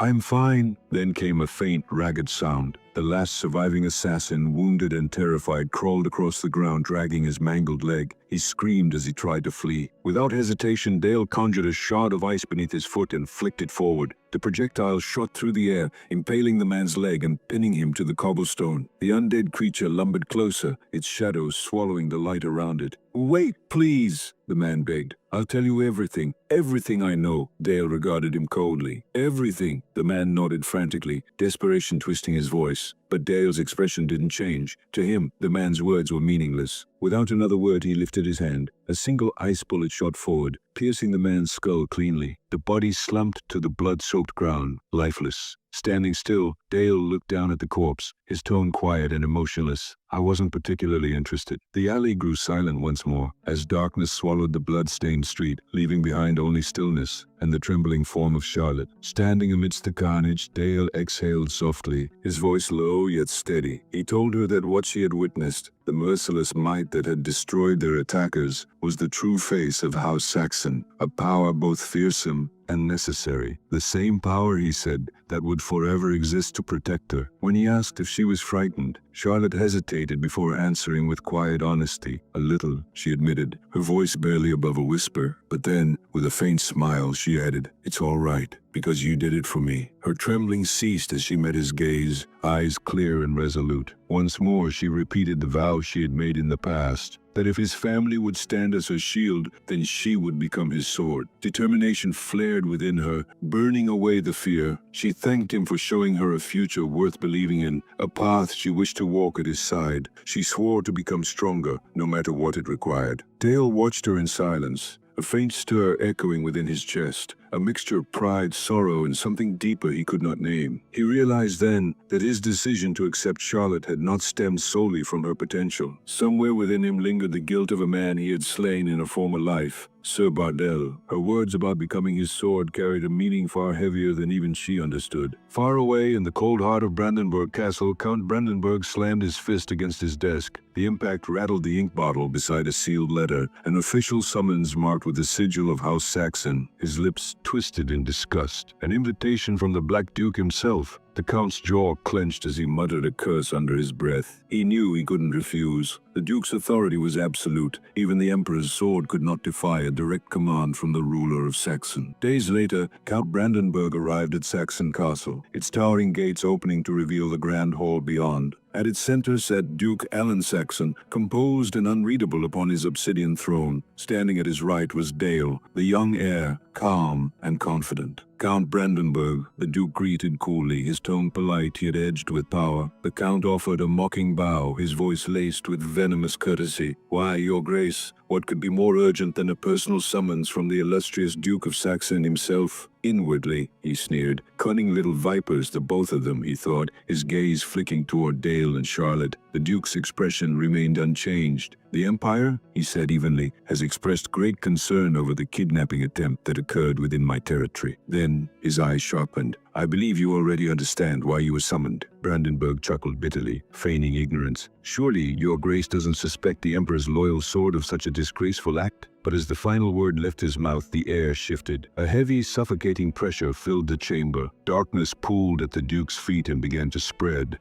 an unseen tide of power. The chandeliers trembled, their light flickering wildly as the temperature plummeted. Brandenburg froze. His knights glanced around, panic spreading like wildfire. "Why is there wind inside the hall?" one whispered, before his voice turned into a scream. The shadows had come alive. They slithered and coiled like serpents, wrapping around the knights. One by one, the men vanished, consumed by the abyss. Their terrified cries were swallowed whole, leaving only echoes behind. Brandenburg's breath hitched. His proud Magdalena order, the finest of his house, was gone, obliterated in seconds. His mind reeled. This is ancient magic, forbidden magic. The name surfaced in his mind with a chill of recognition. Wraith's Tempest, a legendary spell from the age of shadow monarchs, and Duke Alan Saxon was casting it flawlessly. Then the Duke's voice cut through the chaos, calm, controlled, and absolute. "Count Brandenburg, kneel." The command struck harder than any blow. Brandenburg's pride flared in defiance. "You dare," he began, but the Duke's gaze silenced him. "Didn't you hear me?" Alan said quietly. The weight of his aura intensified, pressing down like a mountain. "There won't be a next time." The Count's body trembled against the crushing force. His knees hit the cold marble floor with a dull echo. Rage burned in his veins, humiliation searing his pride. Me, the Emperor's holy sword,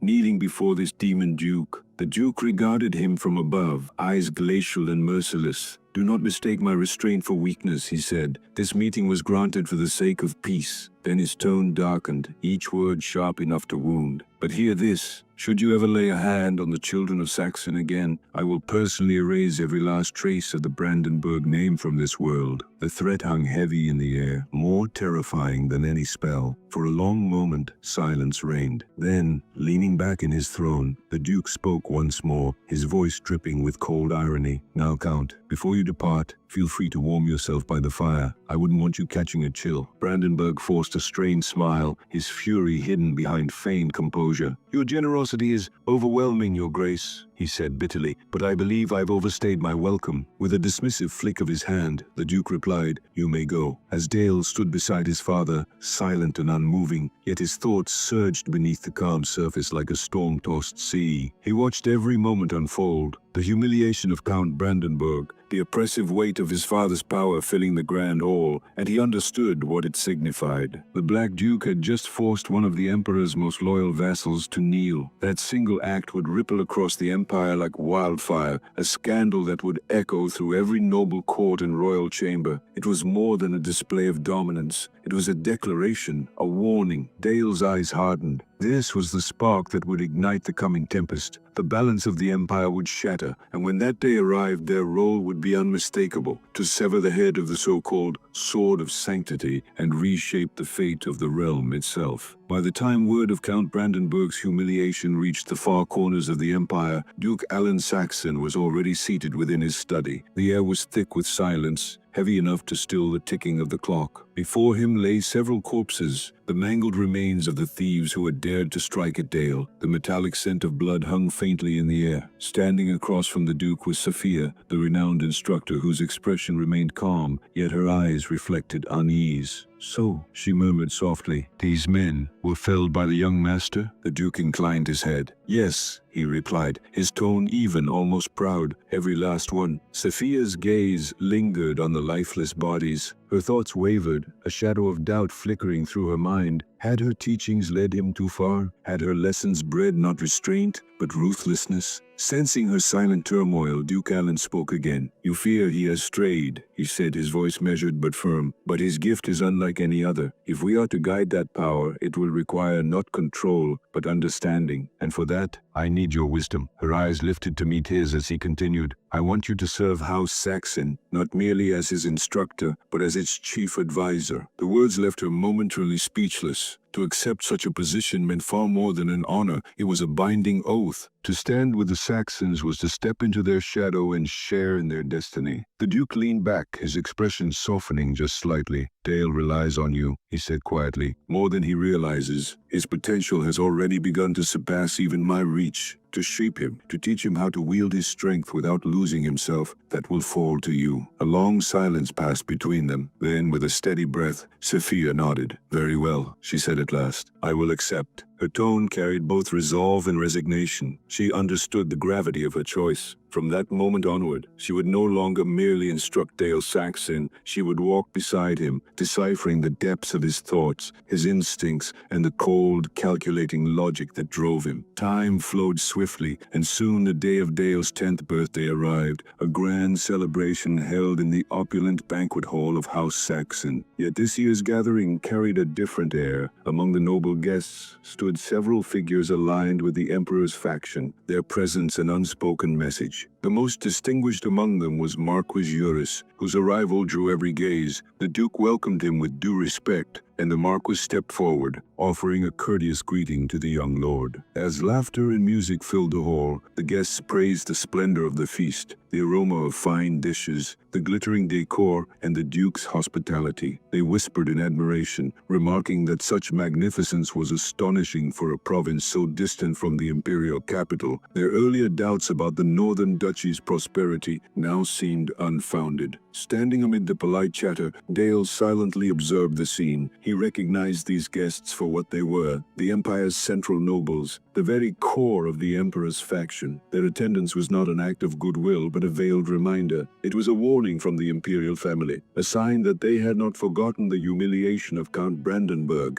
the Sword of Sanctity. And at the heart of this message stood the Emperor's emissary, Marquis Eurus, the Crimson Lord. The Marquis studied Dale with a faint smile. "So this is young Lord Dale," he said, his voice smooth yet probing. He introduced himself with pride, the head of the Red Magic Tower, the institution that worshipped power above all, embodying the creed of might makes right. Dale's expression remained calm, though his heart stirred with memory. In his previous life, he had suffered under the Red Tower's cruelty, subjected to forced magical experiments that scarred both body and soul. Eurus continued with polite conversation, claiming to have heard of the prodigious young heir whose magical talent surpassed all others in the Empire. He mentioned rumors that at only 9 years of age, Dale had annihilated an entire orc horde to protect a knight of his household. Truly worthy of the Duke's lineage, the Marquis concluded with a courteous nod. Dale responded with a faint, polite smile. "Your words honor me, my lord. Please enjoy the celebration." With that, he turned away, feeling the weight of the nobles' stares on his back. Each year, these formalities felt more suffocating. He thought wistfully of training with Charlotte instead. Yet her new position as a lady-in-waiting to his mother made that impossible, and worse, her identity as the daughter of the sword god made secrecy essential. Just as he drifted darted toward the terrace for air. A sharp scream tore through the festive music. A man's harsh voice followed, shouting at a disobedient maid. Dale's expression hardened as he traced the commotion to a dim corridor.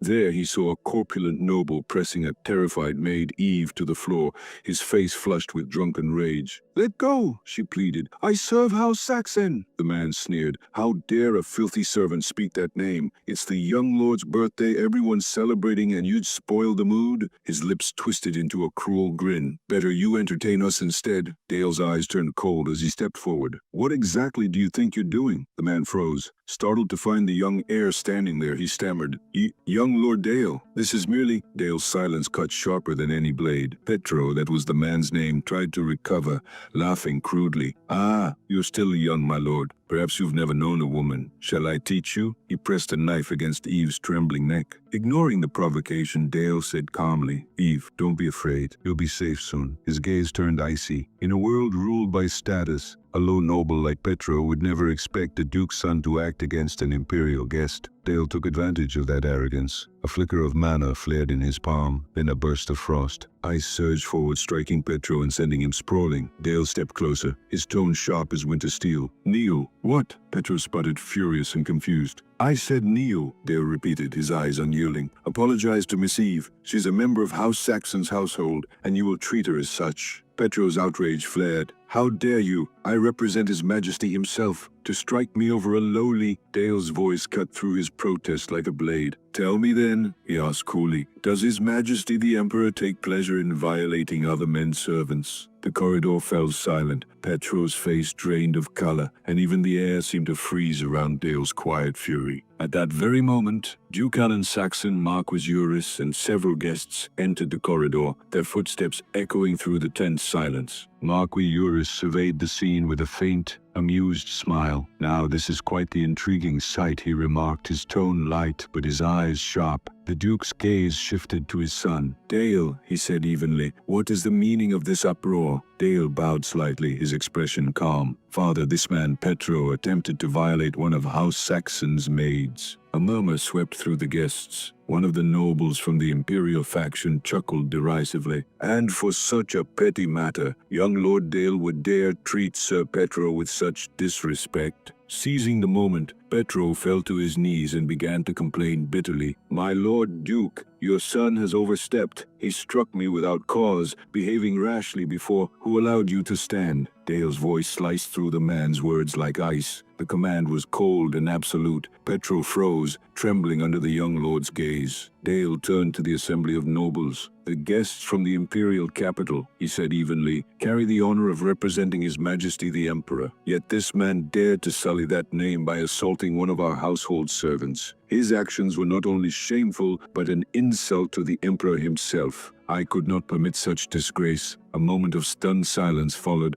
then Marquis Eurus broke into laughter. "Splendid," he said, his tone half amused, half impressed. "Truly, young Lord Dale's tongue is as sharp as his father's sword. You are absolutely right. How dare a man representing His Majesty commit such filth?" He smiled evilly as he declared to burn this insect. Petro's face went pale. "Wait, Marquis, please." His plea ended in a scream as Eurus raised his hand, conjuring a blazing sphere of flame. The fire roared forward, engulfing Petro. His cries echoed through the hall until nothing but silence remained. He bowed slightly. The young lord's judgment was flawless. To protect His Majesty's honor, filth like that must be erased without mercy. Still smiling faintly. "Indeed, young Lord Dale, I see a brilliant future ahead of you. May your name resound across the empire." With that, the tension dispersed. The Emperor's envoys withdrew, and calm slowly returned to the Duke's castle. Days later, in the soft light of morning, Eve entered Dale's chamber to wake him. She hesitated at the door before speaking softly. "My lord, it's morning." Dale sat up, rubbing his eyes. "Thank you, Eve." He noticed the uncertainty in her voice. "Is something wrong?" Eve lowered her head, clutching the edge of her apron. "I just wanted to thank you for saving me that night. I'm proud to serve you, my lord." For a moment, Dale said nothing, watching the maid's trembling hands. He wondered why such simple gratitude carried so much hesitation. Even after all these years in this world, he still wasn't accustomed to being treated with reverence, but he knew he had to be. He smiled faintly. "You have nothing to thank me for, Eve. Just keep doing your duty. The name of House Saxon carries weight," he thought, "and as its heir, I'll use that weight to to one day bring the empire to its knees. Later that day, Duke Alan Saxon summoned his son Dale to his study. The air was heavy with quiet authority as the Duke regarded him across the desk. With a calm but firm tone, he told Dale that while he had always believed him to be a child of extraordinary intellect, his recent behavior had been peculiar. He wanted to know why. Dale met his father's gaze, his expression unreadable, and asked an unexpected question, whether his father knew that, had the hero from another world not perished during his duel with the sword god,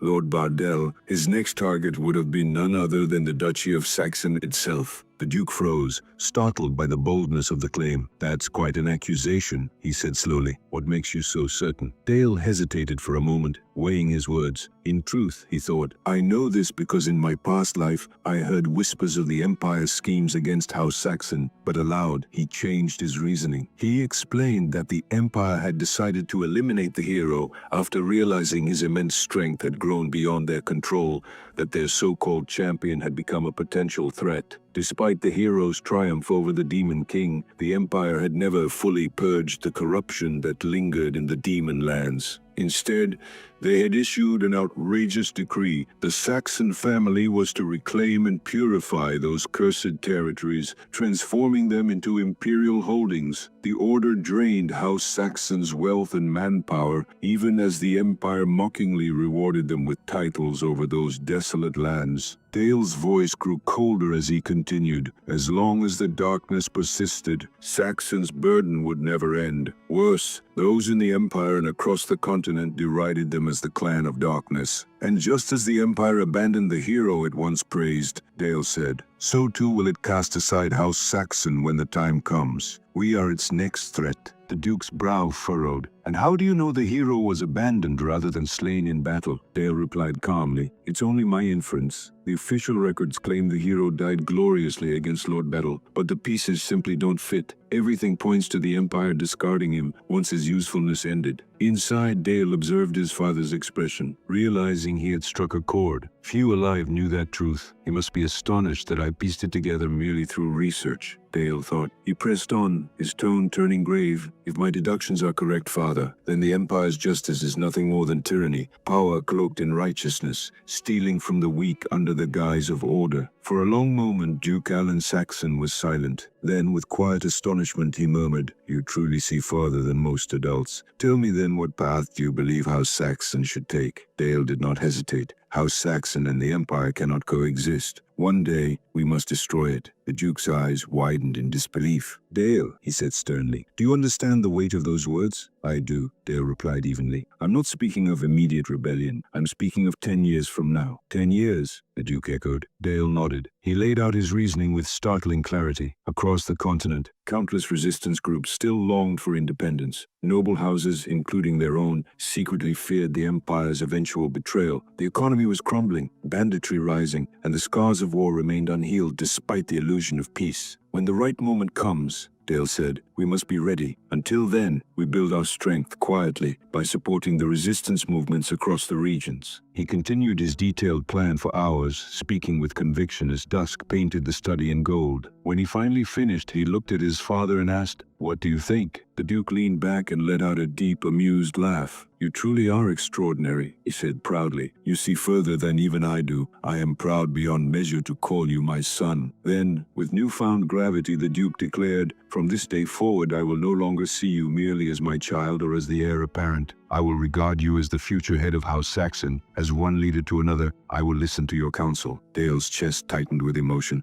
"Finally, the right to act with my own will." The Duke met his gaze and said, "Then tell me, as the future Lord of Saxon, what decision do you make here and now for our house?" Dale smiled faintly. "You promised to treat me as an equal, father. Based on that, I have one request. Permission to participate in the Tower Trial of Necropolis." The Duke's expression darkened with surprise. The Tower Trial, a perilous proving ground for mages, determined the ranking of those who challenged its arcane guardians. Victors could ascend to the status of Elder, and the one who conquered the summit would earn the title of Tower Master. "That place is deadly," the Duke warned. "Even accomplished magi have perished within. You haven't even reached the third circle yet. It's too soon." "I will reach the third circle soon," Dale replied without hesitation. The Duke shook his head. "Few achieve that before their 20s. Even for you, it's an immense challenge." But Dale's determination did not waver. "This isn't just for me, it's for you, for House Saxon. If I succeed, your position will strengthen across the Empire. The name of Saxon will earn respect, not pity." For a moment, silence filled the room. Then a faint smile curved the Duke's lips. "Very well," he said. "I will leave the decision to you." Dale's eyes lit with determination. "Thank you, Father. I'll prove myself and House Saxon's strength to the world." A few days later, Duke Alan Saxon and his son Dale arrived in the infamous city of the dead, Necropolis. The enormous black gates creaked open, and the Duke, known across the continent as the Black Duke, was greeted with solemn reverence, those present bowing low in acknowledgement of his status. Dale, standing beside his father, stifled a yawn, murmuring to himself that he might have pushed himself too far this time. Around them, the murmurs began almost instantly, the news of Duke Saxon's arrival having already spread like wildfire, but all eyes were on the young lord beside him. "Is that him, the prodigy who reached the third circle before turning 11? One mage whispered. "He doesn't look like a genius, more like a tired brat." Another sneered. Someone laughed mockingly. "They say his swordsmanship rivals the Duke's knights." Ridiculous. Among the crowd stood Felix, the Academy's top graduate, who scoffed loudly.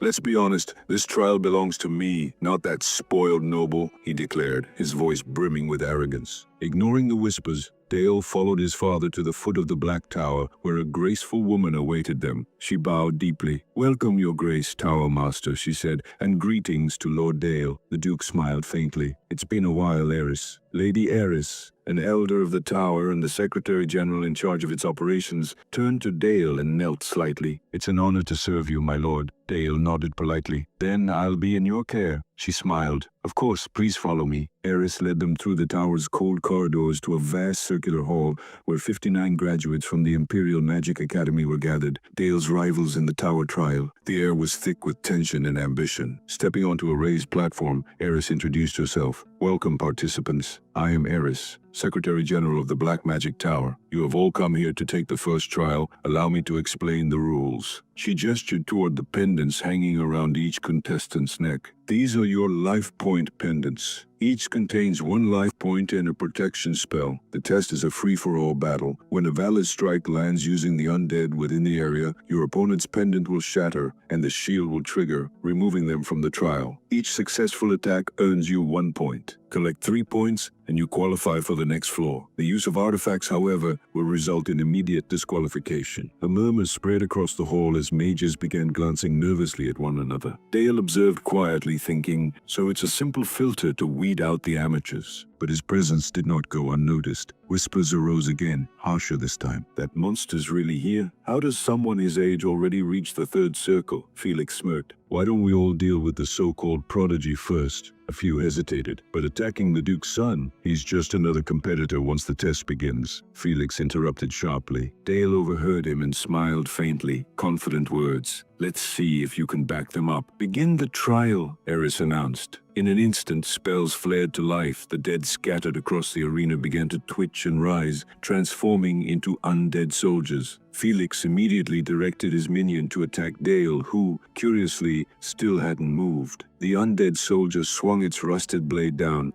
only to have it blocked effortlessly by another corpse that Dale had raised moments earlier. Felix's eyes widened. "Water magic?" Before he could react, his soldier froze solid, the ice creeping across its body. "Dual affinity?" Someone gasped. "He can use both water and dark magic?" The frozen undead shattered into fragments. Dale's soldier advanced methodically, its movements precise and unnaturally fluid. Another contestant tried to intercept, but his undead's blade bounced harmlessly off an icy barrier coating Dale's creation. "That attack won't work," Dale said coolly. "I reinforced it with an ice shield." "Cheating!" Felix roared. "You're breaking the rules. Only dark magic is allowed." Dale turned to Eris, his expression calm. "Tell me, Lady Eris, does the rulebook state that undead must be enhanced with dark magic?" The elder remained silent, watching him with unreadable eyes. Dale shrugged. "Then I suppose I'm not breaking any rules." Felix clenched his fists, face red with fury. "Everyone surround him." Dale smirked. "So be it." As the horde of undead soldiers closed in, Dale didn't retreat. Instead, he rushed forward in one fluid motion, sidestepping a sword strike,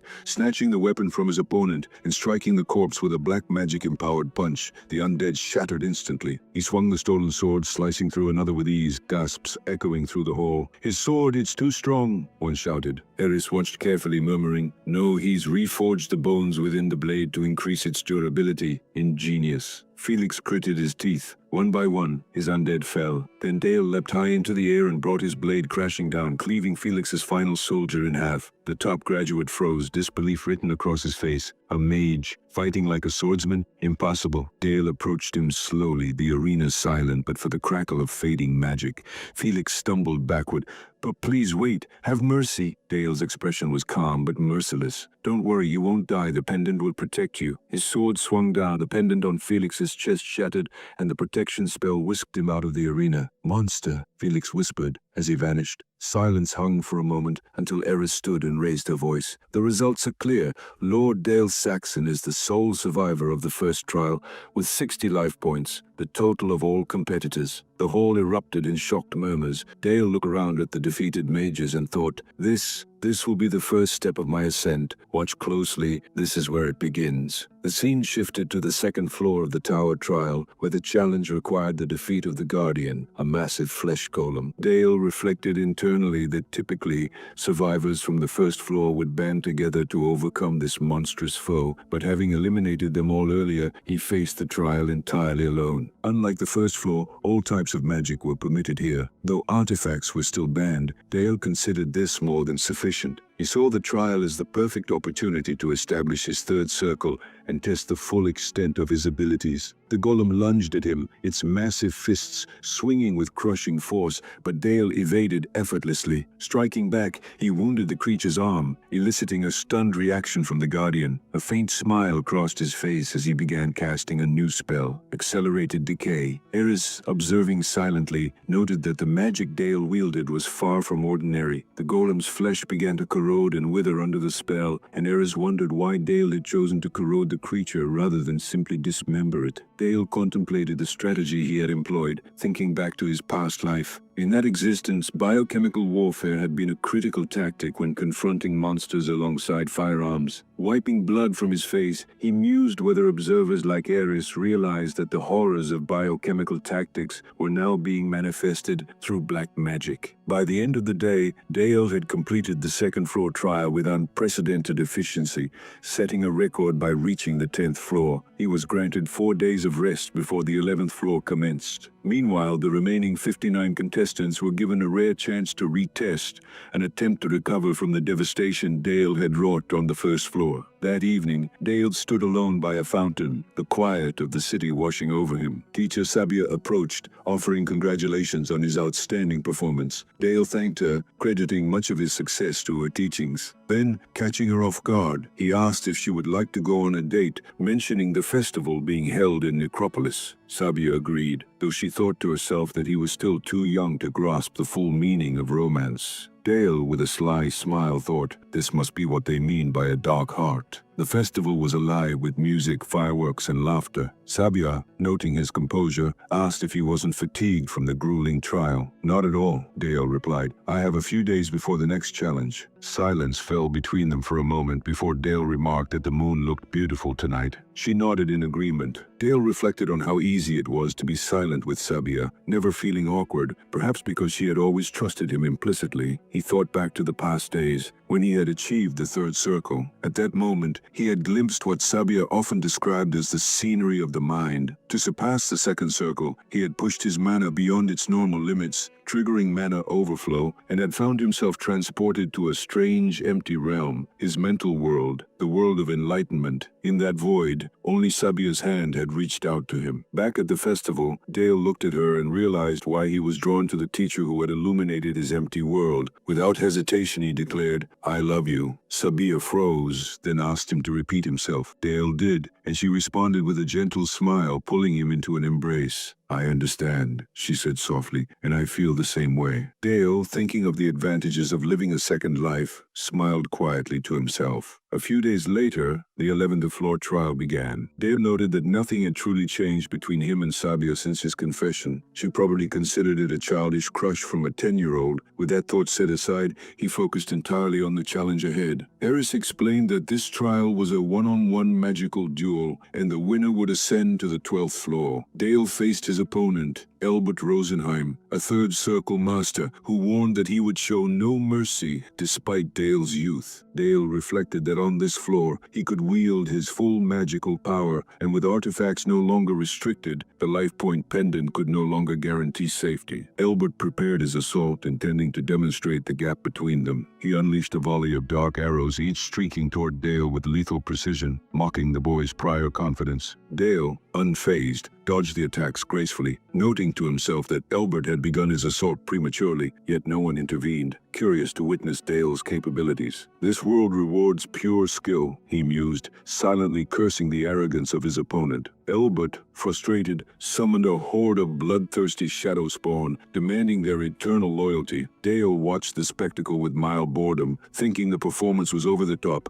but admitting Albert's skill surpassed the novices he had faced before. As the undead charged, Dale evaded them effortlessly, prompting Albert to roar in frustration. "How long will you keep dodging? You cannot win by fleeing," he demanded, ordering one of his undead to self-destruct, declaring victory imminent. Suddenly Dale vanished. Albert spun around, bewildered. "Where? When did he?" Dale reappeared behind him, smirking. "Cheating against a child? Isn't that a bit cowardly?" He revealed his spectral form, a skill from the Cloak of Shadows, signaling that the fight had only just begun. Shadow creatures around him began to stir, growling in hunger, asking if they could devour Albert. Dale permitted them, cautioning them not to overindulge. The shadows descended, forcing Albert to scream in pain. As the dust settled, Dale called his shadows back, leaving Albert unconscious.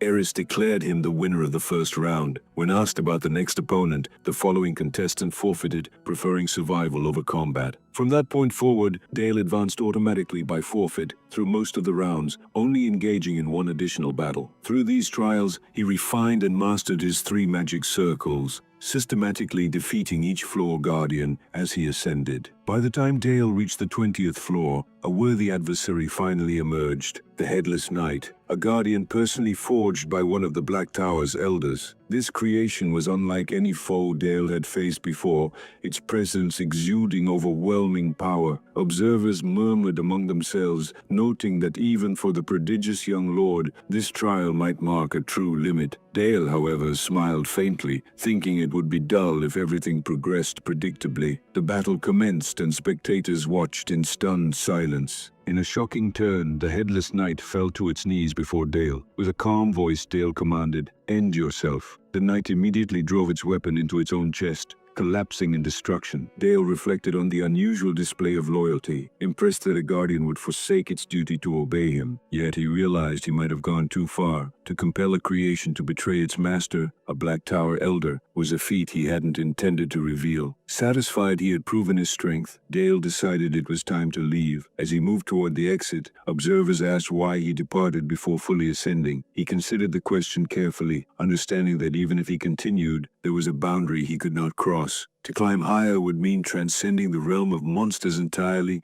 entering a domain beyond comprehension. With that, Dale's trial concluded. The end of his trial signaled the conclusion of the tower trials themselves. Upon their return, the tower master and his son were greeted with a full military salute. Every mage in the Black Tower, from noble families to the elders, bowed before Duke Dale Saxon and Dale. Dale's extraordinary accomplishments inspired a slow but steady unification of the northern region under House Saxon. Knights rallied in his name, fighting and cheering for the young lord and the Saxon banner. With the tower trial behind him, Dale received orders from his father to lead a campaign against an orc horde. Despite the enormous responsibility for a 10-year-old, no one questioned his capability as a commander. As the legitimate heir to the Black Duke, Dale gradually consolidated the northern territories. Reporting back to his father, he proudly announced the defeat of 145 orcs. The Duke inquired about casualties during the night. Dale replied that 3 soldiers were lightly injured and no others were lost. When asked if magic had been used to protect them, Dale shook his head, attributing their success solely to the skill of House Saxon's swords. The Duke smiled, impressed, and praised his son. Sir Helmet, observing the young lord's leadership, remarked that Dale had already grown accustomed to commanding a regiment-sized knight unit. Dale humbly credited Sir Helmet's guidance for his success, prompting praise from the seasoned warrior. Helmet noted that Dale had learned strategy, tactics, swordsmanship, and the art of war, predicting that it would not be long before he led his own domain in a territorial conflict. Dale's thoughts drifted to the idea of a domain war, welcoming any new stage of challenge with a smile. The scene shifted to Dale training with Charlotte. She lunged at him with a shout,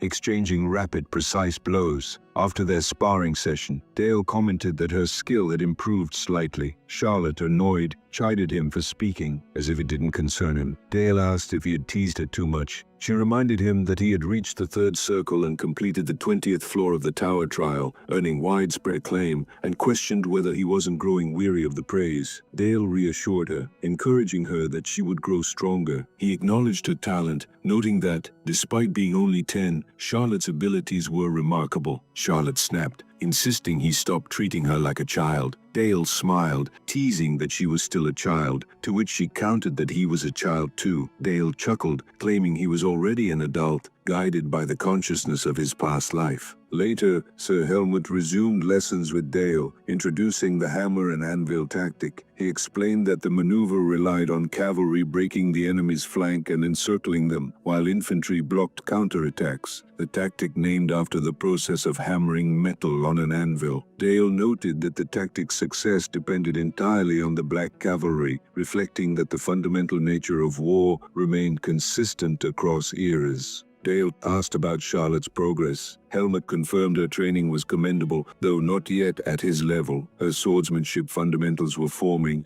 and she would soon begin mastering aura techniques and the Saxon family sword style. However, he mentioned a potential concern. Dale interrupted, guessing that the issue was whether Charlotte's style would integrate with the family's techniques. Narration explained that just as mages refined mana through their circles, knights could channel mana into aura, and as mages built towers, knights formed orders to preserve swordsmanship legacies. The Black Cavalry, part of the Knight Raven Order of House Saxon, relied on overwhelming force, whereas Charlotte's style emphasized speed and agility. While she could potentially reach the rank of the Seven Swords, perhaps, but she'll never become the first sword, the pinnacle of the Seven Swords, the position once held by her father. Helmet lamented that the Sword of Blossom style had vanished with the fall of the Night Kingdom, leaving Dale to wonder if the technique had truly disappeared. As Dale continued building his reputation through rigorous training and monster hunts, the time came to demonstrate his progress. The Duke received a messenger bearing alarming news. Baron Parker, a lower-ranking noble, claimed ownership of a copper mine under Saxon control and formally demanded a domain war. Dale recognized the recklessness of such a challenge. The messenger added that Archduke Brandenburg had pledged support for the Baron in exchange for a share of the mine and would dispatch the Knight Order of St. Magdalena Order to back him. Dale immediately deduced Brandenburg's motives, a calculated act of vengeance for past humiliation at the hands of Duke Alan Saxon. The stage for conflict was set, and Dale understood that this was both a test and a call to action. Meanwhile, Dale turned to his father, his expression unwavering as he boldly requested permission to march alongside the Knights of House Saxon. He declared his wish to personally lead their forces in the coming conflict, but the Duke's sharp, commanding tone silenced him at once. Without a moment's hesitation, Duke Alan refused, saying it was far too early for his son to shoulder such a burden. He warned Dale not to speak recklessly, reminding him that war between men was far different from hunting beasts. Those words struck deep. The light in Dale's eyes faded, his confidence crumbling into quiet dismay. Duke Alan then turned his attention to Baron Greenbelt, assuring him that his mines would be protected. The Baron bowed repeatedly, gratitude trembling in his voice. Dale, watching from the side, felt the sting of rejection tighten in his chest. Later that evening, he met with his uncle Helmet and recounted everything. Frustration colored his tone as he confessed his feelings. He was certain he could outdo any commander, yet his father refused to trust him. Helmet listened patiently, then advised him not to dwell on anger. He reasoned that Duke Alan surely had his own motives, even if they seemed harsh. Then, with a quiet smile, Helmet presented Dale with something curious. It was a board game, one that mirrored the complexities of war. Intrigued, Dale leaned closer, instantly recognizing the symbolism. It wasn't just a pastime, it was a battlefield of intellect. Helmut chuckled, impressed by his quick understanding, and explained that mastering the game could sharpen his strategic mind more than any lesson in swordsmanship. But before he could finish, Dale snatched the board from his hands, eyes gleaming with sudden determination. "This is exactly what I need," he said, already walking away. Helmut called after him, bewildered, but Dale didn't look back. Moments later, he stood before Duke Allen once again, clutching the game. He challenged his father to judge him not with words but through strategy, to let him earn his place through this very match. If he won, he asked to be granted command in the upcoming war. Duke Allen stared at him in disbelief, astonished by his persistence. But Dale stood firm, conviction blazing in his eyes. He spoke of what he had learned, that true war was not mere might, but a contest of intellect and planning. Helmut awkwardly tried to defuse the situation, apologizing for the young lord's enthusiasm, but Duke Allen raised a hand to silence him. His gaze sharpened with intrigue. He agreed on one condition. If Dale lost, he would abandon the idea of joining the battle entirely. The game began. A hush settled over the room as father and son faced each other across the board. Each move echoed with tension. Dale's mind worked like a blade, swift, precise, deliberate. He counted every attack, anticipated every trap. Before long, the impossible happened. He won 2 out of 3 rounds. Helmut could barely believe it. Even though Duke Allen had given himself every advantage, more pieces, better positioning, Dale still triumphed. When the final piece fell, Dale lifted his gaze toward his father, his voice calm but resolute, asking if the Duke would honor his promise. Duke Allen exhaled, a faint smile curling on his lips. He asked when Dale had learned the game. Dale lied lightly, claiming he had studied the rules from an old book in the library years ago. The Duke simply nodded, saying nothing more. A promise was a promise. He declared that Dale would lead the knights in the coming campaign. For a moment, Dale couldn't breathe. Joy and pride surged through him. Helmut stood frozen in disbelief. But Duke Allen's tone soon turned grave. He reminded Dale that the honor of House Saxon would rest entirely on his shoulders. Failure was not an option. Then, in a rare moment of warmth, he asked his son if he truly understood the weight of what he was accepting. Dale met his father's gaze with unshakable resolve, assuring him that he would not disappoint. The Duke's stern features softened. "Then go," he said quietly. "Show me the result of your training." Sometime later in Macburg, the grand and imposing castle of Count Brandenburg stood tall beneath a gray, heavy sky. Inside its vast stone halls, fury echoed. Count Brandenburg's voice roared across the chamber as he shouted at his son, Philip, veins bulging on his forehead. He demanded to know if Philip had been drinking and idling in the slums again, his anger growing fiercer with every word. Rumors had already begun to spread that the young heir of House Saxon would soon lead knights into battle, while his own son wasted away in disgrace. Demanding to know what his son was doing while his rival prepared for war, Philip,